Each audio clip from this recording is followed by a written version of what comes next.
Welcome to Moonlit Romance Library. Please follow for more stories. Chapter 1: The Hall of the Moon Vow. The Moon Vow Hall of the Black Pine Pack had stood for 400 years, and in all that time, no Luna had ever been replaced in front of her own people on the night of her own renewal ceremony while wearing the ceremonial silver she had polished herself that morning. Seraphine Marlowe had that honor. She stood at the foot of the moonstone dais where she had stood every winter for 6 years, her golden hair braided with pine sprigs in the old way, and watched her mate, her alpha, her first love, the man whose fever she had once sweated out of him with her own hands for 9 straight nights, walk into the hall with another woman on his arm. The whispers started before Roderick even reached the dais. They rolled through the packed hall like wind through wheat. "Who is that?" "A northern lady. Look at the fur on her cloak. That's white winter fox. That's a fortune on her shoulders. Where is she supposed to stand? There's only one place for a woman to stand up there." Roderick Blackpine was, as always, devastatingly handsome. That was the cruelest part.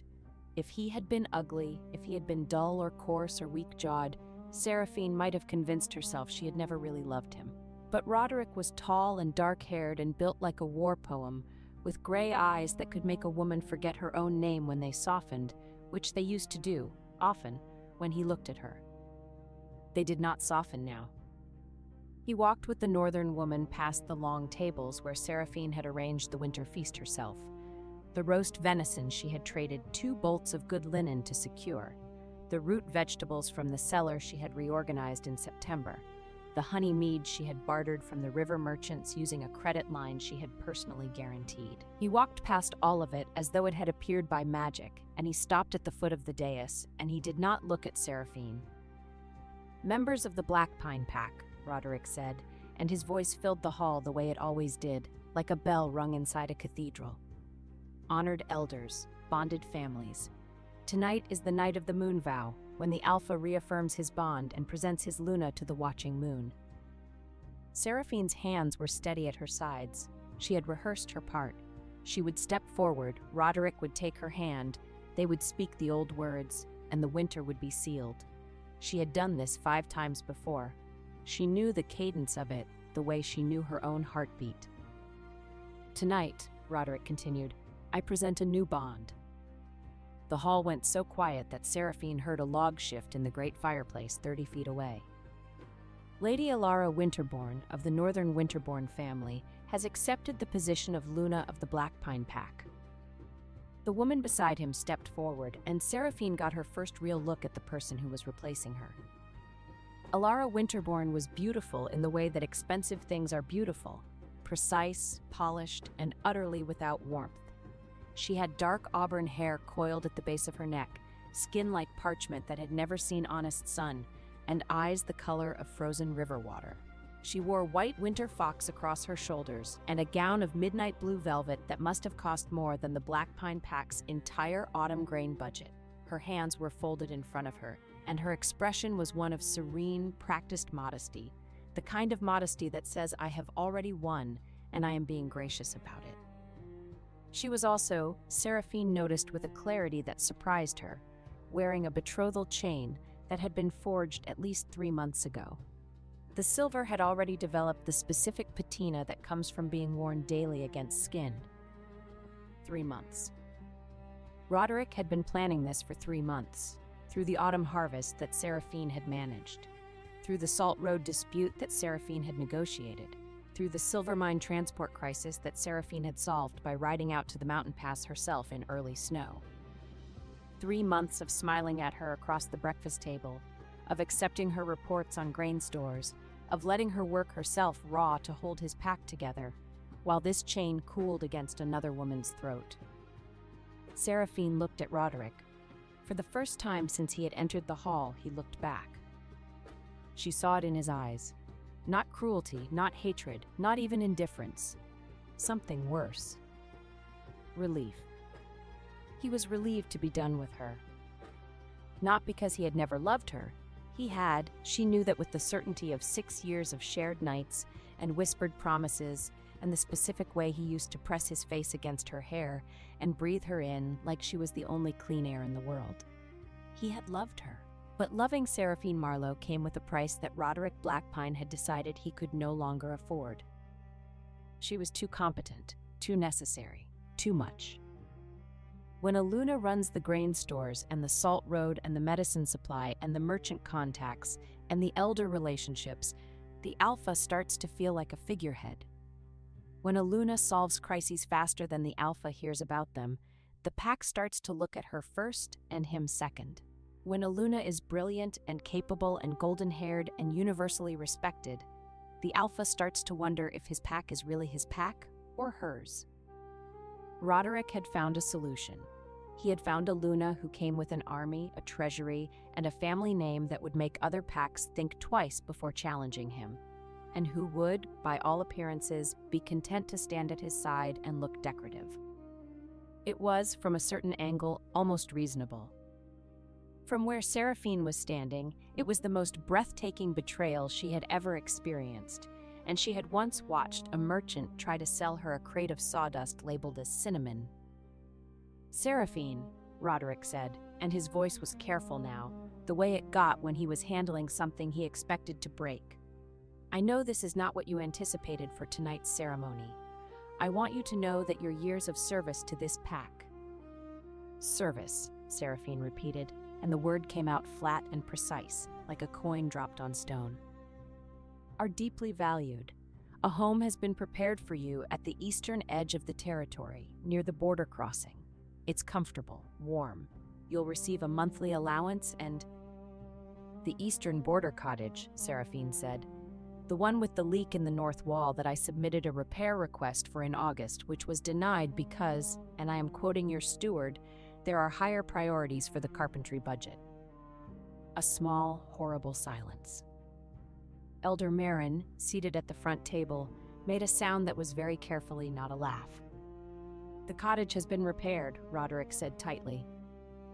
"How wonderful. It only took replacing your Luna to get a roof patched." Seraphine's voice was perfectly level. She was aware, with the strange, doubled vision that comes in moments of absolute crisis, that every person in this hall was watching her for the breakdown. They were waiting for tears, for begging, for the satisfying spectacle of a discarded woman falling apart in public so that everyone could feel sorry for her and then go back to their venison. She would not give them that. She would give them something much worse. "You mentioned my years of service," Seraphine said, and she reached into the embroidered belt pouch at her waist, the one she had sewn herself, the one that contained the tools of every function she had performed for this pack for 6 years. "Let me return what belongs to the position." She pulled out a heavy iron key on a leather cord. The granary key. Main store, reserve store, emergency winter reserve. She placed it on the edge of the dais. "The river merchants renew the winter grain credit in 11 days. They renew it with me because I am the one who has paid them, fed their drivers, and kept their caravans safe for 6 years. If I am no longer Luna, 40% of your winter grain stops at the river." The hall went quiet enough for the fire to sound loud. She drew out a small leather medicine ledger. "The Ashwick herb women supply our feverfew, willow bark, and wound seal poultice. Their payment is due in 6 days. They do not extend credit to men who remember sick rooms only when they need a heroic speech beside one." She set the ledger beside the key. "Without this, the deep winter comes with no fever medicine and no wound treatment." Then came a wooden passage token stamped with pine and road. "The Salt Road Agreement. Renewed 9 days ago in my name because Greymarch trusts the woman who actually sends the wagons on time." The token clicked against the stone. "If I am removed, this token dies in 30 days. 3 objects. Grain, medicine, road. Even the oldest grandmother in the hall could count them, and every person understood what they meant. Food, survival, and a way out of winter." Seraphine left the rest in her pouch. The firewood contracts, the tallow notes, the cobbler favors, the elder grudges, the little human details that made a pack function. She would not drown the room in paper. She would let them discover those losses one by one, when the first child needed boots and the first hearth ran cold. There, Seraphine said. The position of Luna returned in full. She looked at Alara Winterborn, who was standing very still, her pale eyes moving over the key, the medicine ledger, and the road token with an expression Seraphine recognized. The expression of a woman doing rapid mental arithmetic and not liking the sum. "I'm sure Lady Winterborn will find it manageable," Seraphine said pleasantly. "She looks like a woman who enjoys a challenge." Roderick's jaw was tight. "Seraphine, this display is unnecessary." "Is it?" She turned to him, and for the first time something hot flickered in her golden brown eyes. "You are replacing me in front of the entire pack on the night of the moon vow. You have been planning this for at least 3 months, based on the age of Lady Winterborn's betrothal chain. You did not tell me. You did not warn me. You let me organize this feast, polish the ceremonial silver, braid my hair in the old way, and walk into this hall believing I was still your Luna.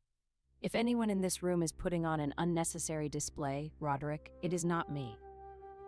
The silence was so complete that Seraphine heard Elder Marin's knuckles crack. "You may keep the eastern border cottage," Seraphine said, "and the monthly allowance. I will not be a pensioned-off inconvenience living at the edge of your territory, tending a garden while your new Luna wears my ceremonial silver and pretends she knows where the salt comes from." She reached up and unclipped the thin silver chain at her throat, the Luna's chain, the one Roderick had clasped there 6 years ago with shaking hands and wet eyes. She set it on the dais with the rest. "What I will take," she said, "are my personal effects, my private account ledger, my correspondence, and my own savings, which I earned through personal trade commissions before I was your Luna and which are mine by law." Roderick's face had gone through several colors during her speech. It had settled on a pale, rigid mask that Seraphine knew meant he was furious and knew he had no right to be. "Where will you go?" he asked. "That," Seraphine said, "is no longer your concern." She turned and walked toward the great doors of the Moonvow Hall. The crowd parted for her, not out of respect, not yet, but out of the universal human instinct to get out of the way of a woman who is clearly capable of setting a building on fire with nothing but her organizational skills. Behind her, she heard Alara Winterborn's voice for the first time, soft and musical and perfectly modulated. "Should someone go after her?" And Roderick's voice, tight and defensive. "She'll be fine, she always is." Seraphine's fingers curled into fists at her sides, her nails biting into her palms. The pain was useful. It kept her spine straight and her eyes dry for the 47 steps it took to cross the hall, push open the iron-banded doors, and step into the freezing November night. The doors closed behind her. She made it to the courtyard wall before her knees buckled. Chapter 2: The Border and the Rabbit. The pain of a severed mate bond is not metaphorical. Seraphine had read about it in the old texts, the scrolls she had cataloged and preserved in the Black Pine Archive, because no one else thought the archive was worth maintaining. The texts described it as a rending of the soul thread, which she had always thought was poetic exaggeration. It was not poetic exaggeration. It hit her 3 miles past the border marker, where Black Pine territory ended and the wild borderlands began. She was walking fast, her winter cloak pulled tight, her satchel of account ledgers and correspondence banging against her hip, her breath coming in sharp white clouds. The November rain had started an hour ago, thin and bitter and relentless. The kind of rain that doesn't soak you all at once, but seeps in through every seam until you realize you are wet to the bone and your fingers have stopped working. The bond snapped like a bowstring. Seraphine gasped, stumbled, and went down on her hands and knees in the mud of the border road. The pain was enormous, not in one place but everywhere, as though every nerve in her body had been stripped raw and dragged across gravel. Her wolf, the silver wolf that lived behind her ribs, howled, a long, thin, terrible sound that only she could hear. "He does not want us." She pressed her forehead to the mud and breathed. Rain ran down her neck, under her collar, along her spine. Her fingers clawed at the ground. The account ledger in her satchel, the one she had refused to leave behind, the one that contained every debt, every credit, every supply line, every contact, every piece of information that made the Black Pine Pack a functioning entity rather than a collection of wolves arguing over scraps, pressed its leather corner into her ribs like a second heartbeat. She did not let go of it. She got up. She wiped her face, which accomplished nothing because the rain immediately replaced everything she had wiped away. She picked up her satchel, slung it across her body, and kept walking. The borderway station appeared through the rain like a smudge of warm light, a low stone building with a thatched roof and a stable yard, sitting at the junction of the East Road and the old trade path that ran south to the river towns. It was not a grand building. It was the kind of place where traveling merchants, lone riders, and border wolves stopped for a hot meal and a dry corner before continuing into uncertain territory. Seraphine pushed open the door and was hit by the smell of wood smoke, mutton stew, and wet dog. The common room was half full. A few merchants hunched over their bowls, a pair of border guards playing dice, an old woman knitting in the chimney corner. No one looked up. In the borderlands, people minded their own business. It was safer that way. The innkeeper, a stout woman with arms like fence posts and a face that suggested she had once headbutted a mule and the mule had lost, looked Seraphine up and down. "Room? If you have one." "Last one on the left, upstairs. 3 coppers, suppers included. You look like you need it." Seraphine paid. Her fingers were shaking, but she counted the coins accurately. She would always count coins accurately. The world could end, and Seraphine Marlowe would die with her accounts balanced. She climbed the stairs, found the room, a narrow cell with a straw mattress, a woolen blanket, and a window that looked out onto the stable yard, and sat on the bed. She did not cry. She sat very still with her hands on her account ledger and waited for the trembling to stop. It did not stop. She went back downstairs. The kitchen was accessible through a side door that someone had left propped open with a brick. Seraphine told herself she was looking for hot water for her face, or perhaps a candle, or perhaps any small practical task that would give her hands something to do besides shake. What she found behind the kitchen's back door, in the narrow, muddy alley where the kitchen scraps were thrown, was a rabbit. It was small and white and round, with ears that were slightly too long for its body and eyes the color of dark cherries. It was sitting in the rain next to an overturned crate, and it was eating a cabbage leaf. Or rather, it was clutching a cabbage leaf in its mouth with the grim, unshakable determination of a creature that had decided this cabbage leaf was the hill it would die on, while the kitchen boy, a lanky teenager with a dripping nose, tried to shoo it away with a broom. "Get off. That's not for you, you stupid. Go on, get." The boy swiped the broom at the rabbit. The rabbit did not move. It hunched lower over its cabbage leaf and chewed faster. "I said get." Another swipe.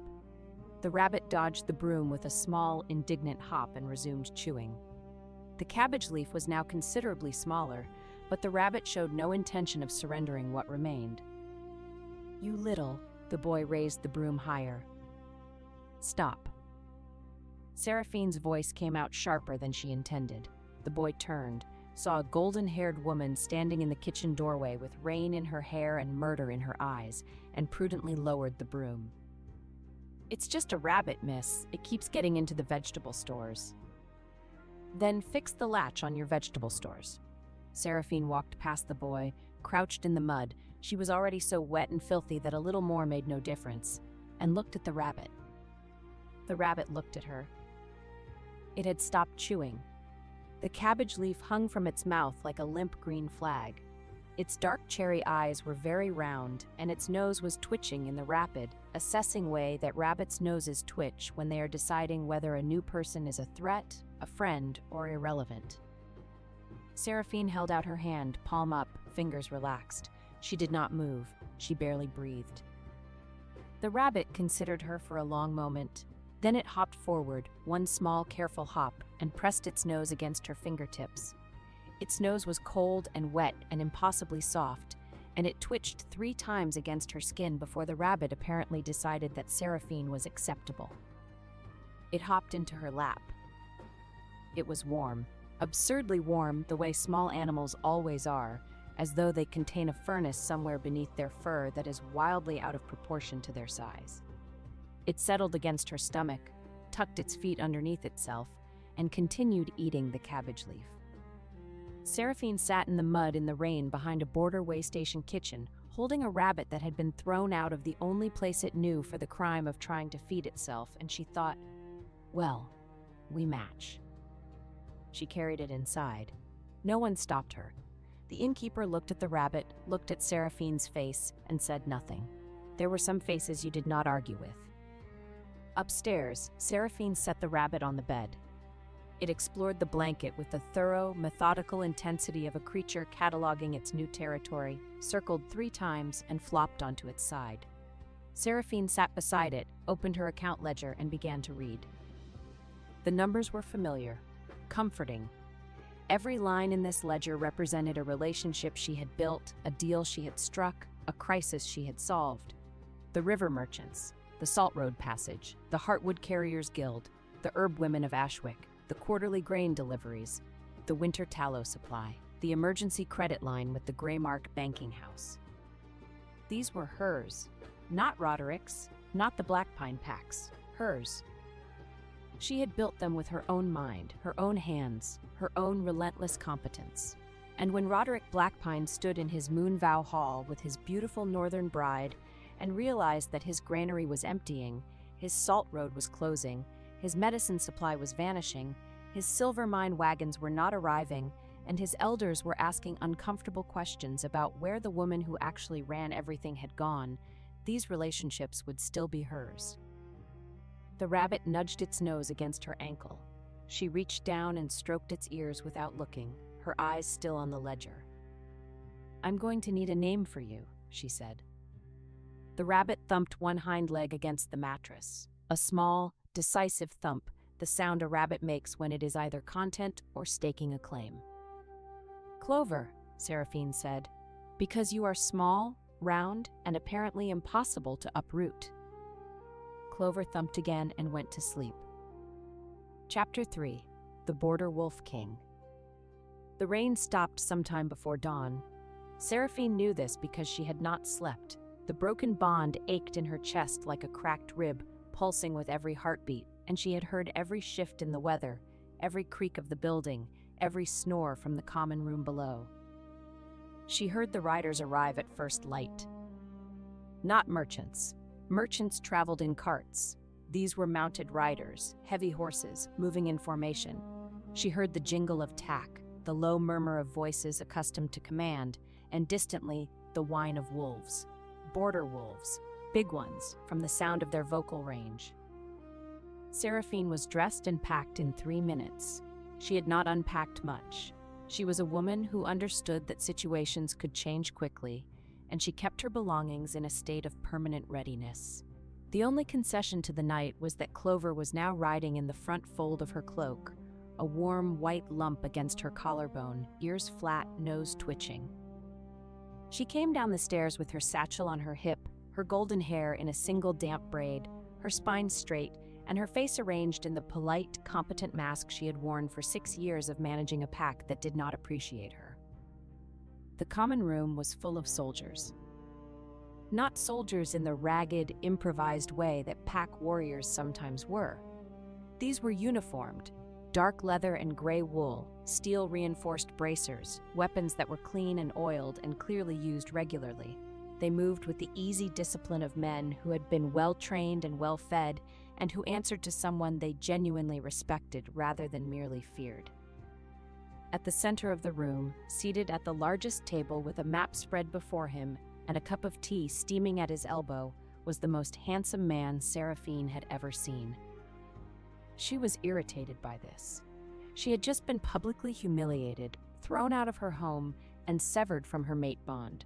Her clothes were mud-stained, her hair was a disaster, and she had a rabbit in her cloak. She was not in the mood to notice that a man was handsome. But the universe, apparently, did not care about her mood. He was tall. Taller than Roderick, which she would not have thought possible, since Roderick's height had been one of his most weaponized attributes. His hair was dark, nearly black, cut shorter than the Blackpine fashion, and his jaw was the kind of jaw that made portrait painters weep with gratitude. He had a scar that ran from his left temple to his cheekbone, not disfiguring, merely interesting, the kind of scar that suggested a story worth hearing. His eyes were a deep, startling blue, and they were currently fixed on the map in front of him with an expression of calm, focused intelligence that Seraphine recognized because she saw it in her own mirror every morning. He looked up. Their eyes met. Seraphine felt absurdly as though the floor had tilted. Not dramatically, not the sweeping, world-stopping way the bards described it. Just a small, subtle shift, as though gravity had quietly rearranged itself around a new center. The man's blue eyes moved from her face to her mud-stained cloak, to the satchel on her hip, specifically to the account ledger visible through the satchel's unbuckled flap, and back to her face. His expression did not change, but something in his gaze sharpened, the way a blade sharpens when it finds the right angle against a whetstone. "You're the Black Pine Luna," he said. It was not a question. It was a statement, delivered in a voice like dark oak, deep, steady, and suggesting structural integrity. "Former," Seraphine corrected. "As of when?" "Last night."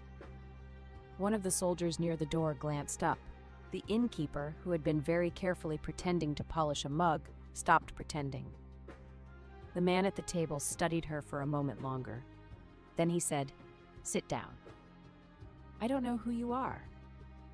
"Cale Ashbourne, Alpha of the Iron Ridge Border Pack, Lord Warden of the Eastern March." He paused. "Some people call me the Border Wolf King, which is dramatic, but not entirely inaccurate." Seraphine had heard of him.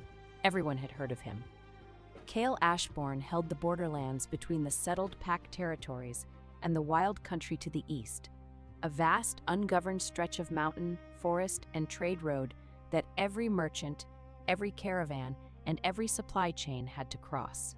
He controlled the passes, the bridges, the river crossings, and the way station network. He was, in practical terms, the man who decided what moved through the borderlands and what did not. He was also, she realized with a start, the man who had been quietly investigating irregularities on the northern trade roads for the past 6 months. She knew this because the Heartwood Carriers Guildmaster had mentioned it, nervously, in his last letter to her. "Sit down," he said again, and this time it was softer. Not a command, an offer. She sat. Clover, disturbed by the change in altitude, shifted inside her cloak.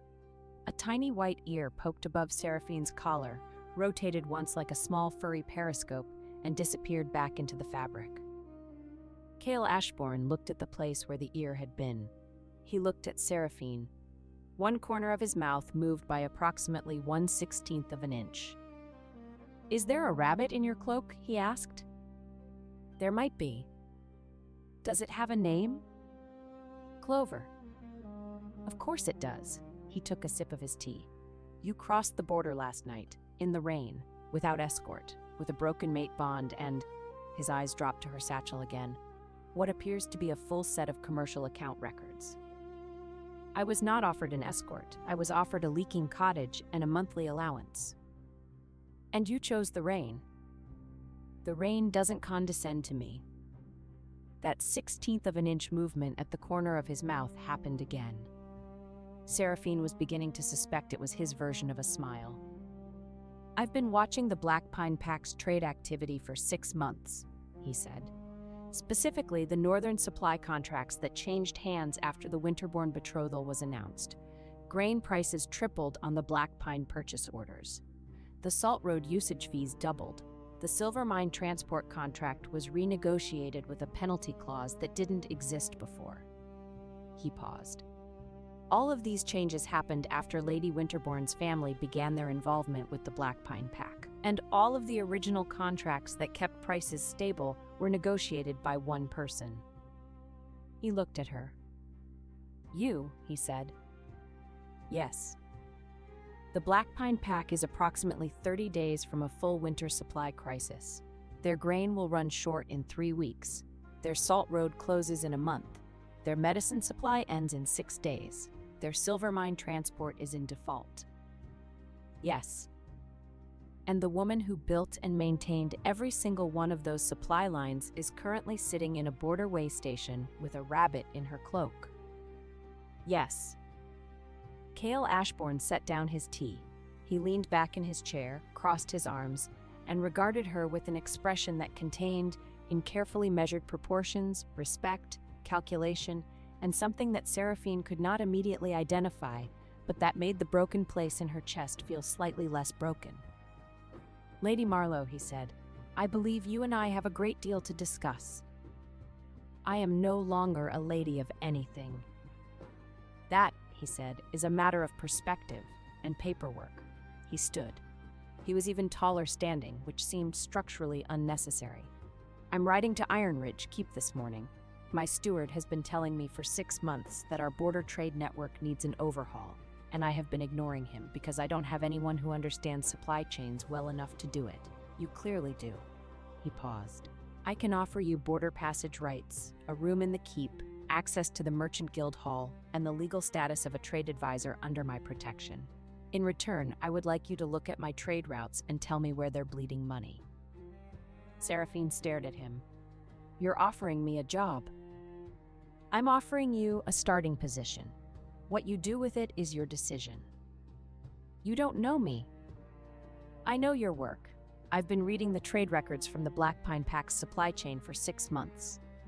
I know that before you took over, their grain costs were 30% higher. I know that the Salt Road agreement you negotiated saved them 600 silver marks a year. I know that the Heartwood Carriers Guildmaster calls you the only honest dealer north of the river. And I know," he paused, and his blue eyes held hers with an intensity that made Clover thump nervously against her collarbone, "that a man who had all of that and threw it away to marry a Winterborn is either a fool or a coward, and I don't particularly care which." The common room was very quiet. Every soldier, the innkeeper, and the old woman knitting in the chimney corner were pretending very hard not to listen. Seraphine's throat was tight. Not from tears, she would not cry in front of this man, in front of anyone, but from the unfamiliar sensation of being seen. Not pitied, not managed, not handled, seen. "I have a rabbit," she said, because she was the kind of person who disclosed potential complications up front. "I noticed. She eats cabbage leaves and thumps when she's startled. My keep has a kitchen garden. She'll fit right in." He extended his hand, not to shake, to help her stand, the way a man offers his hand when he wants a woman to know that he considers her his equal, and that the hand is offered by choice, not obligation. Seraphine looked at his hand. It was large and scarred and steady. She took it. His grip was warm and firm and lasted exactly 1 second longer than strictly necessary. When he let go, his fingers brushed her palm in a way that could have been accidental but was not. Clover thumped. "Your rabbit approves," Cale said. "My rabbit approves of very little. She merely tolerates what she cannot kick." That 1/16 of an inch smile happened a third time, and Seraphine realized, with a sensation like stepping off a cliff into unexpectedly warm water, that she wanted to make it happen again. Chapter 4: Iron Ridge Keep. Iron Ridge Keep sat on a granite bluff above the border river, where the old trade road forked, one branch running north to the settled Pack territories, the other running south to the riverport towns and the merchant guilds beyond. It was not a beautiful building. It was a functional one: thick walls, deep cellars, wide gates designed for wagons, and a stable yard that could hold 50 horses. It looked like a building that had been designed by someone who valued efficiency over aesthetics, which was exactly the kind of building Seraphine felt most comfortable in. Cale Ashbourne had given her a room in the East Tower. Not the finest room in the keep, but a good one, with a window that overlooked the river and the trade road, a fireplace that drew properly, and a desk. The desk was large. Seraphine approved of large desks. She had spent 6 years managing the Black Pine Pack's entire commercial infrastructure from a writing table that was slightly too small because Roderick had never thought to ask if she needed a bigger one. Clover was given the run of the kitchen garden, which she investigated with the methodical intensity of a land surveyor, and from which she returned each evening with dirt on her nose and an expression of profound satisfaction. Within 3 days, Seraphine had mapped the Iron Ridge trade network.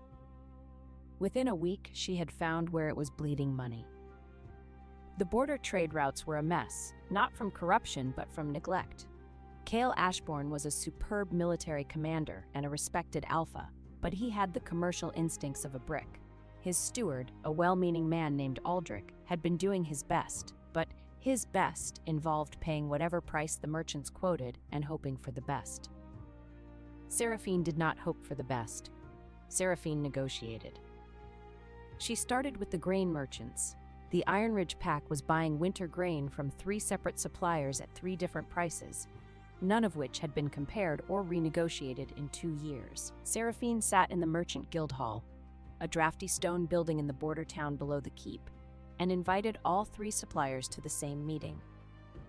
"Gentlemen," she said with Clover tucked invisibly under her heavy wool skirt, "I notice that you are each charging the Iron Ridge pack a different price for the same grade of grain.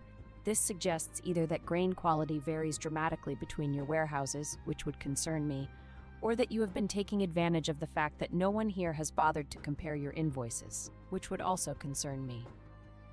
The grain merchants looked at each other. They looked at the golden-haired woman sitting at the head of the table with her hands folded and her expression pleasant and her eyes sharp enough to cut glass. They lowered their prices, all 3 of them, voluntarily. "That," Aldrich said afterward with the dazed expression of a man who has just witnessed a miracle, "has never happened before." "It happens," Seraphine said, "when you read the invoices." By the end of the 2nd week, she had renegotiated the tallow contract, restructured the firewood supply chain, established a new credit arrangement with the Riverport warehouses, and set up a rotating delivery schedule for the border way stations that cut transport costs by 1/3. The merchants liked her. The guild leaders respected her. The border guards, who had been eating terrible food for years because no one managed the supply contracts for the way station kitchens, practically worshipped her. Cale watched all of this. He watched from the doorways of meeting rooms, from the upper gallery of the guild hall, from the parapet of his keep where he stood in the mornings with his tea and his maps and his scar catching the winter light. He watched Seraphine Marlowe walk into rooms full of men who had been cheating his pack for years and walk out with better terms, fair prices, and signed agreements. He watched her crouch in the kitchen garden to let Clover climb into her hands, her golden hair falling over her shoulder, her face soft in a way it never was when other people were looking. He watched, and he said very little, because Cale Ashbourne was a man who understood that some things are better observed than discussed. But his soldiers noticed, Aldrich noticed, the cook noticed, the stable master noticed. Everyone in Iron Ridge, Keep noticed that their alpha, who had never in anyone's memory shown personal interest in any woman, tracked Seraphine Marlowe's movements through the keep like a compass needle finding north. Chapter 5. The First Cloak. The first ambiguity-destroying moment happened 16 days after Seraphine's arrival, on the night of the first real snowstorm. She had been in the guild hall until well past dark, finalizing a salt contract with a coastal trader who had the negotiating style of a weasel and the attention span of a gnat. The deal was done. Favorable terms, reliable delivery, penalty clause for late shipments that Seraphine had insisted on because she had once waited 3 weeks for a late salt delivery and had no intention of ever doing so again, and she was walking back to the keep through the narrow streets of the border town. The snow came suddenly, as border snowstorms do, not a gentle beginning, but a wall of white, horizontal, and blinding, driven by a wind that turned the air into knives. Seraphine, who had been too focused on the salt contract to check the sky before leaving the guild hall, found herself blind and freezing in a street she barely knew. Clover, who had been riding under her skirt hem, her preferred mode of transport in cold weather, pressed against Seraphine's ankle like a warm, furry boot, began thumping. Not the small, conversational thump of contentment, the rapid, staccato thump of alarm. Thump, thump, thump. Seraphine could feel the vibration through the sole of her boot. "I know," she muttered, pressing against a building wall. "I know. I can't see either." The wind screamed. Snow plastered her hair to her face, found every gap in her cloak, bit through her gloves. The broken bond in her chest throbbed. It always throbbed more in the cold, as though the severed thread was trying to pull her back to a warmth that no longer existed. And then a cloak dropped over her shoulders. Not thrown, placed. With precision, with weight, with the careful deliberateness of a man who had practiced moving in darkness and bad weather until it was as natural to him as breathing. The cloak was enormous. Heavy, dark wool lined with fur, still warm from the body that had been wearing it, and it smelled of pine smoke and cold steel and something underneath both of those things that was simply, unmistakably, him. "The Guildhall closed an hour ago," Cale said, and his voice was very close, cutting through the wind from directly above her left ear. "I sent Aldrich to walk you back. He said you were still arguing about penalty clauses. I won the argument. I would have been surprised if you hadn't."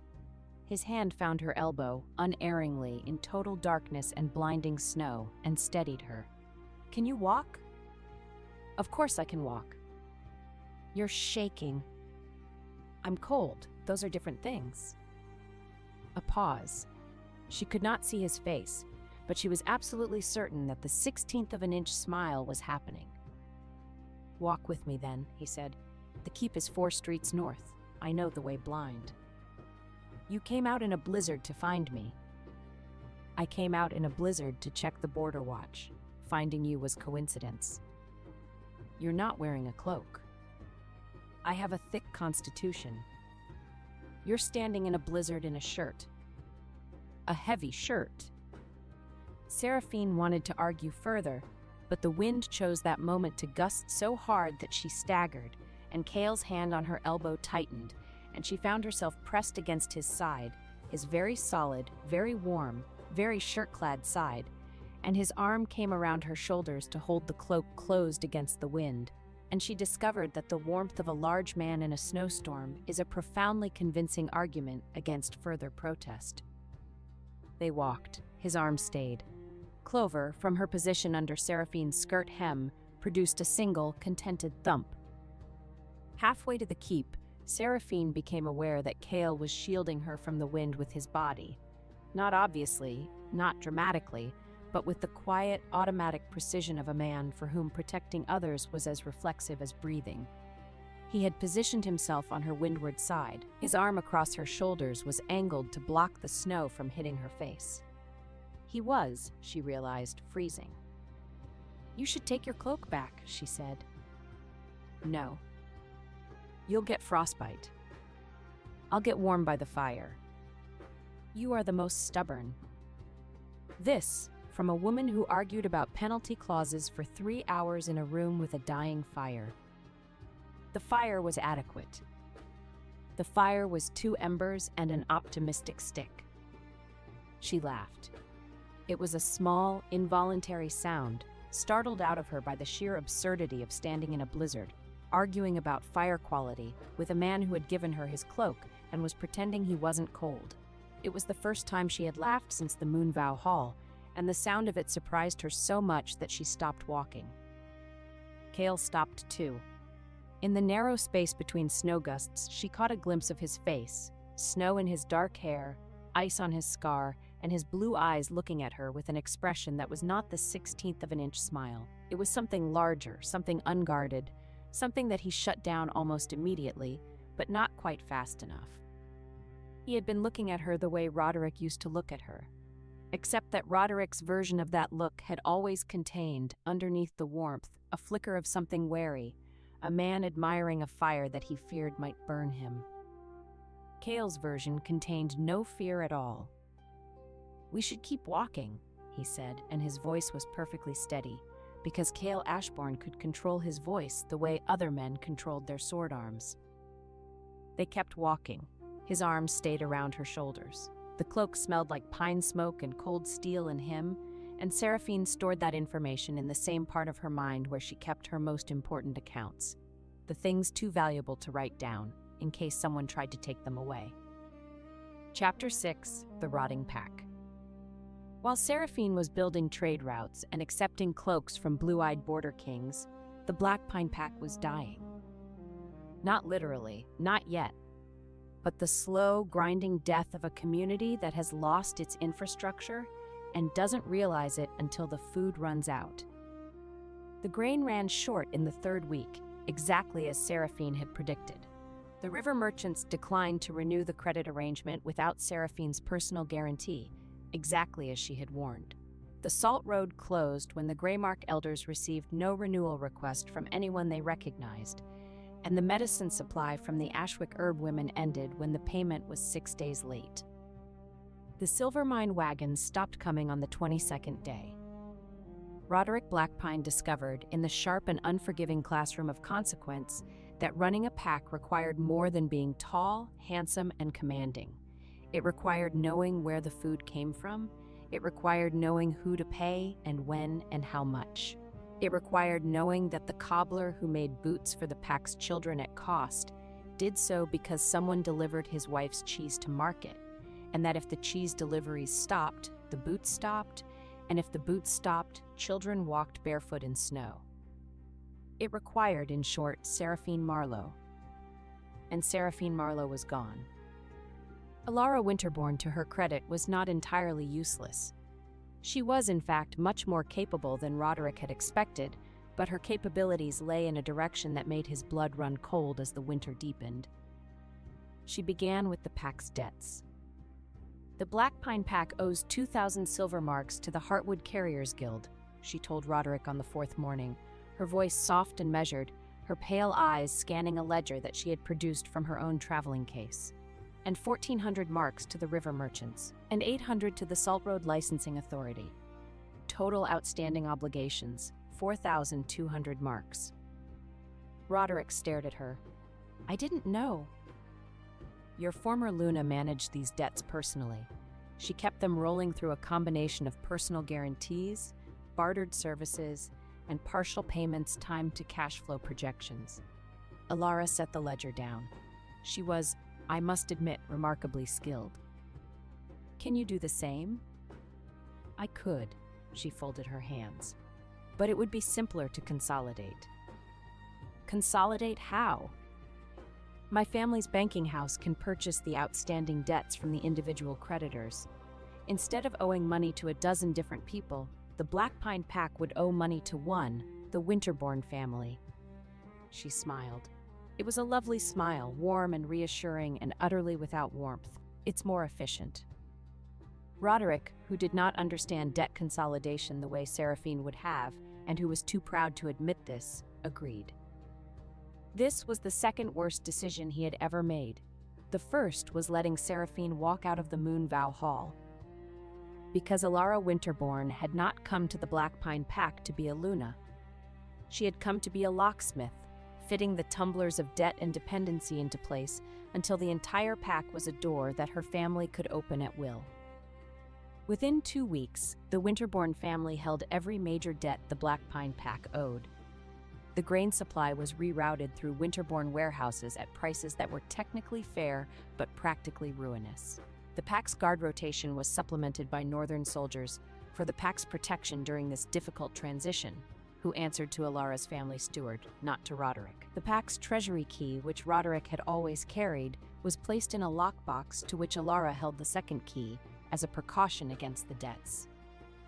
She was absorbing the pack, piece by piece, contract by contract, coin by coin, and she was doing it with such impeccable courtesy, such flawless legal justification, and such a beautifully concerned expression that Roderick did not fully understand what was happening until the day he tried to authorize a firewood purchase and was told by his own steward that the purchase needed Lady Winterbourne's countersignature. She controls the countersignature? Roderick said, and his voice was very quiet. His steward, a nervous man who had replaced the previous steward, who had been loyal to Seraphine and had been reassigned to stable duty by Alara's suggestion, nodded miserably. Roderick sat in his study, which had once been Seraphine's study before it was his, and which still smelled faintly of the lavender sachet she had kept in the desk drawer, and he thought about what he had done. He had traded a woman who loved his pack for a woman who was buying it. Chapter 7. The Stone Keep Accounts. The fourth week brought two things to Iron Ridge Keep: the first snow thaw and the old Black Pine records keeper. His name was Osric, and he was 73 years old, and he had served the Black Pine Pack for 50 of those years as historian, archivist, and keeper of the ancient pack charter. He arrived at Iron Ridge on a mule, wearing a coat that had been patched so many times it resembled a quilt with aspirations, and carrying a leather case that he held against his chest as though it contained his own heart. "Lady Marlowe," he said when Seraphine met him in the keep's great hall, and his old voice cracked on her name. "I'm not Lady Marlowe anymore, Osric." You are, because he never filed the severance." Seraphine went very still. "What?" Osric opened the leather case with trembling fingers and pulled out a sheet of parchment.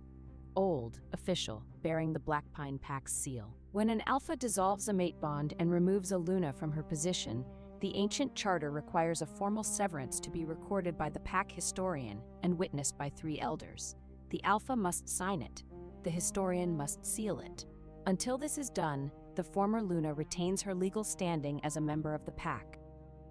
He held up the parchment. It was blank, unsigned, unsealed. "He forgot," Osric said. "He was so busy with the new Luna and the northern contracts and the spectacle of it all that he forgot to complete the severance. I waited. I prepared the document. He never came to sign it." Seraphine's mind was doing what it always did in moments of crisis, running calculations at a speed that would have made an abacus weep. If the severance was never completed, she was still, legally, under the ancient Black Pine Charter, a member of the pack, not Luna. She had publicly relinquished the title, but a member. With membership came certain rights, including the right to invoke the Charter's most ancient and least used provision, the right of stewardship. "Osric," she said slowly, "the stewardship clause." The old man's eyes lit up. Chapter 7, Article 3. When the Alpha's governance endangers the pack's survival through debt, famine, or loss of sovereign territory, any full member of the pack may petition for temporary stewardship, provided they can demonstrate both the means and the intent to restore the pack to solvency. And if the Alpha has incurred debts that threaten to transfer pack lands to an outside family, the stewardship petitioner may acquire those debts and present them as evidence of the Alpha's unfitness, triggering a public tribunal. Seraphine looked at the unsigned severance document. She looked at Osric. She looked at the account ledger in her satchel, which contained every debt, every credit, every supply line, and every contact she had built over 6 years. "Osric," she said, "I need you to tell me the exact amount of every debt the Winterbourne family has purchased from the Black Pine Pack's creditors." Osric told her. Seraphine sat down at her large, beautiful desk in Iron Ridge Keep, opened her account ledger, and began to plan. That night, she was still working when Cale found her. The account room in the East Tower was lit by 4 candles and a fire that had burned low. Seraphine was surrounded by papers, debt records, charter copies, trade route maps, supply calculations. Her golden hair had come loose from its braid and was falling across the ledger she was writing in, and she was so absorbed that she did not hear Cale enter until he set a cup of tea on the desk beside her. She startled. Clover, who had been sleeping under the desk in a nest of discarded draft paper, thumped once. "It's past midnight," Cale said. "I'm aware. You've been in here since supper. You didn't eat supper." "I ate bread." "A bread crust does not constitute supper. It constitutes bread, which is a component of supper." He pulled a chair from the corner, set it beside hers, close but not touching, and sat. He looked at the papers spread across the desk, and Seraphine watched his blue eyes move over the numbers, the contracts, the charter language, with the quick, sharp comprehension of a man who might not love commerce but understood power. "You're buying the Black Pine debts," he said. "I'm considering it." "With what funds?" "My personal savings, my trade commissions from the past 6 years, and," she hesitated, "a loan." "From?" "I don't know yet." Cale was quiet for a moment. Then he said, "I'll fund it." Seraphine turned to look at him. They were very close. close enough that she could see the individual threads of silver in his blue eyes, close enough to smell the pine smoke on his shirt, close enough that when he shifted his weight, his knee brushed hers under the desk. "I can't accept that," she said. "Why not?" "Because it would make me beholden to you, and I have spent 6 years being beholden to a man who used my competence and discarded my person, and I will not." "It's not a gift, it's an investment." His voice was steady. "I invest in the Black Pine debt acquisition. When you take stewardship of the pack, you fold the Black Pine trade routes into the border network, which benefits my territory. I get a return on my investment through reduced trade costs and increased traffic. It's business." Seraphine stared at him. She knew it was not entirely business. She could see it in the set of his jaw, in the way his hand rested on the desk near hers, not touching, but close, as though it was taking conscious effort to maintain the distance. "And if I fail?" she asked. "You won't." "You don't know that." "I know you argued about salt contract penalty clauses for 3 hours with a dying fire. You don't fail, you outlast." From under the desk, Clover thumped. Then, slowly, she hopped out from her paper nest, crossed the cold stone floor, and climbed onto Cale's boot. He looked down. Clover looked up. She was sitting on his boot like a small, furry auditor, her dark cherry eyes fixed on his face, her nose twitching. She thumped once, not the alarm thump, not the contentment thump, the assessment thump, the thump that said, "I am evaluating you, and you should be aware that my standards are high." Cale, slowly and carefully, reached down and offered his hand, palm up. Clover sniffed his fingers. She sniffed for a long time, an unreasonably long time, as though she were conducting a thorough olfactory background check. Then she pressed her nose against his knuckle and hopped off his boot. "She approves," Seraphine said, and her voice was softer than she had intended. "Does her approval matter?" "It does to me."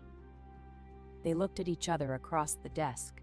The fire crackled, the candles flickered, the papers rustled in a draft from the window, and outside, the border wind carried the sound of the river and the distant howl of wolves in the wild country. "Take the loan," Cale said. "On what terms?" "Standard interest, 1-year repayment, no personal obligations." He paused. "I won't use money to own you, Seraphine. No one will ever use anything to own you again." It was the first time he had used her given name.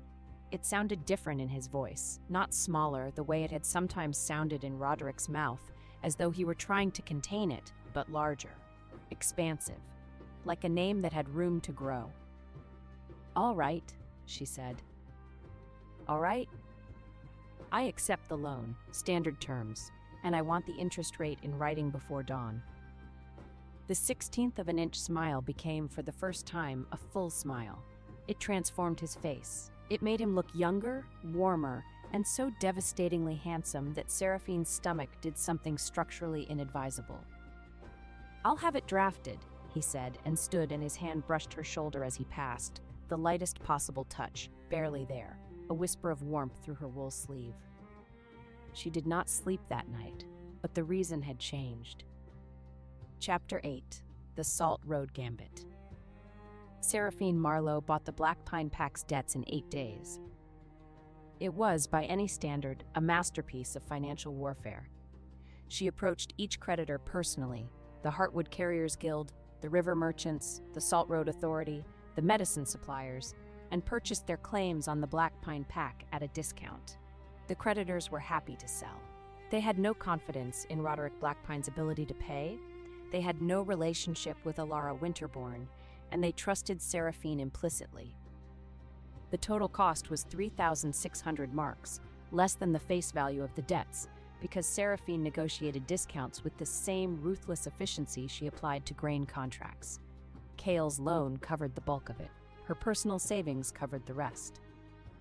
When it was done, Seraphine held every debt that Alara Winterbourne had purchased from the original creditors. Because Alara had bought the debts from the same people Seraphine had relationships with, and Seraphine had simply offered to buy the debts from Alara's family at a price slightly higher than what the Winterborns had paid, making it look like a profitable exit rather than a strategic defeat. The Winterborns, who thought in terms of interest rates rather than relationships, accepted the buyout. They did not realize until later that they had just sold their entire leverage over the Black Pine pack to the woman the pack had thrown away. "You bought our own debts out from under us?" Alara's steward said, staring at the signed transfer documents that Seraphine's courier had delivered to the Black Pine pack hall. "I bought them from your family, yes, at a profit to your family. Your Lord Father should be pleased." The steward was not pleased. Alara Winterborn, when she heard, was significantly less pleased. And Lord Aldous Winterborn, the patriarch of the Northern family, who had spent 3 months engineering the perfect acquisition of a vulnerable pack in its territory, was so profoundly displeased that he broke a quill and had to sit down. But the documents were signed. The law was clear. The debts belonged to Seraphine Marlowe. While the debt acquisition was unfolding, 2 women arrived at Iron Ridge Keep. The first was Marta, the former warehouse keeper of the Black Pine Pack's central grain store. She was a broad-shouldered woman in her 40s with calloused hands and a face like a friendly boulder. She had managed the Black Pine granary for 15 years, knew every sack of grain by weight and origin, and had been dismissed by Alara Winterborn and replaced with a northern-appointed manager who didn't know the difference between winter wheat and spring barley. "They fired me," Marta said, standing in Seraphine's account room with her hat in her hands and her chin trembling. "After 15 years. The northern woman said they were restructuring warehouse operations, which apparently means replacing everyone who knows anything with people who don't, but who answer to her." "How bad is the granary?" Seraphine asked. 2 weeks of supplies, maybe less.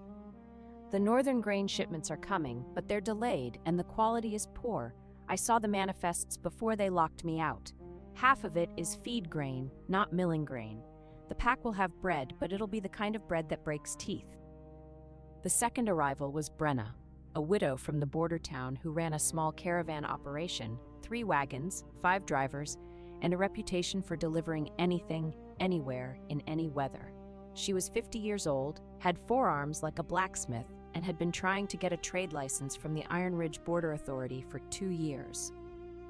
"I heard you're the woman who's reorganizing the border trade," Brenna said, standing in the guild hall with her arms crossed and her gray hair pulled back in a no-nonsense knot. "I also heard you're the woman the Black Pine Alpha threw out on her ear at the Moon Vow, which makes you either the unluckiest woman in the borderlands or the most interesting. I'm betting on interesting." Seraphine liked her immediately. "I need a grain run," Seraphine said. "Fast, reliable, and quiet. 40 wagons of good grain from the Riverport warehouses to a staging point on the Black Pine border. Can you do it?" 40 wagons? Brenna's eyebrows rose. "That's a full winter supply for a medium pack." "Yes." "When?" "Before the tribunal." Brenna grinned. It was the grin of a woman who had been waiting her entire life for someone to ask her to do something this ambitious. "I'll do it in 12 days, she said, "but I want the trade license." "Done." Brenna left. Marta stayed, and Seraphine put her to work organizing the grain logistics, purchase orders, quality checks, wagon assignments, delivery schedules. Marta was thrilled. She had not been this useful since being fired, and usefulness was the air she breathed. "It's like old times," Marta said, sorting manifests with the speed of a woman who dreamed in inventory counts. "Except better. Because this time, the person I'm working for actually knows what she's doing and appreciates it." Seraphine looked up from her ledger. "Roderick appreciated your work." "Roderick didn't know I existed until the granary was empty. You knew my name on your second day." Marta paused. "That's the difference, Lady Marlowe. You see the people who keep things running. He only saw the things." Chapter 9. The Riding Lesson. On the 29th day, Cale took Seraphine to inspect the southern trade route. This was technically a business necessity. The southern route ran through a mountain pass that was critical to the grain shipments Brenna was organizing, and Seraphine needed to see the terrain, the bridge conditions, and the way station capacity. It was also less technically the first time they had been alone together outside the keep since the night of the blizzard cloak. The southern pass was beautiful and terrible. A narrow road cut into the side of a granite gorge with the river roaring 100 feet below and the mountain rising sheer above. The winter sun turned the ice on the rocks into diamonds, and the air was so cold and clean that breathing it felt like drinking water from a glacial stream. Seraphine was a competent rider, but she was not a mountain rider. The border horses were different from the gentle, road-trained animals she had ridden in the Black Pine lowlands. They were sure-footed, opinionated, and alarmingly comfortable with heights. Her horse, a gray mare named Slate, who had the personality of a mildly intoxicated duchess, decided halfway through the pass that the best route was 6 inches from the edge of a 200-foot cliff. "Pull her left," Kale said from behind her. "I am pulling her left. She is ignoring me." "She's testing you. Pull harder."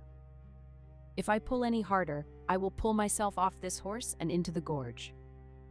Kale brought his horse alongside hers.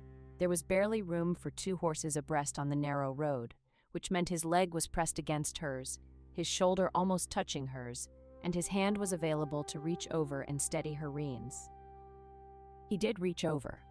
His hand closed over hers on the reins, large and warm and absolutely steady, and he guided the mare away from the edge with a calm, practiced pressure that the horse immediately respected. "She listens to you," Seraphine said, and she was annoyed to discover that her voice was slightly breathless and not from the altitude. "She listens to confidence. Horses and wolves are the same. They follow the person who believes they know where they're going." "I know where I'm going." "I know you do." His hand was still on hers. The reins were steady. The horse was walking calmly. There was no practical reason for his hand to remain. It remained. "You can let go," Seraphine said. "I could."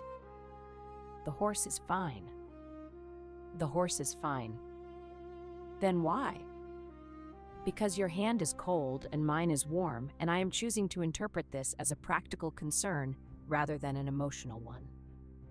Seraphine turned her head to look at him. He was very close, close enough that she could count the shades of blue in his eyes, close enough to see the way the winter light caught on the fine scar across his cheekbone. He was looking at her with that expression again, the one from the blizzard, the one that contained no fear. "Is it a practical concern?" she asked.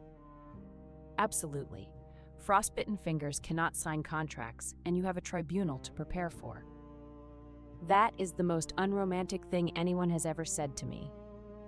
"I am a deeply unromantic man." His thumb moved across the back of her hand. Once, slowly. "Ask anyone." From beneath Seraphine's heavy riding skirt there was a soft, rapid thumping. Thump, thump, thump. Clover had strong opinions about the current situation. Kale looked at Seraphine's skirt. He looked at Seraphine. The full smile appeared again, the one that transformed his entire face and made Seraphine's internal organs rearrange themselves. "Your chaperone disapproves," he said. "My chaperone approves. That's the approval thump." "How many thumps does she have?" 7. I have a chart." He laughed. It was the first time she had heard him laugh, a real laugh, deep and warm, caught off guard by a woman with a rabbit under her skirt and a chart of rabbit thumps. The sound echoed off the granite walls of the gorge and came back to them like a gift. They rode the rest of the pass in silence, but his hand did not leave hers until they reached the valley floor, and when it finally did, she felt its absence like a change in temperature. Chapter 10. The Unwelcome Visitor. On the 33rd day, Roderick Blackpine came to Iron Ridge. He came alone, which was either brave or stupid, riding a horse that was too thin for the border roads and wearing clothes that were too fine for the weather.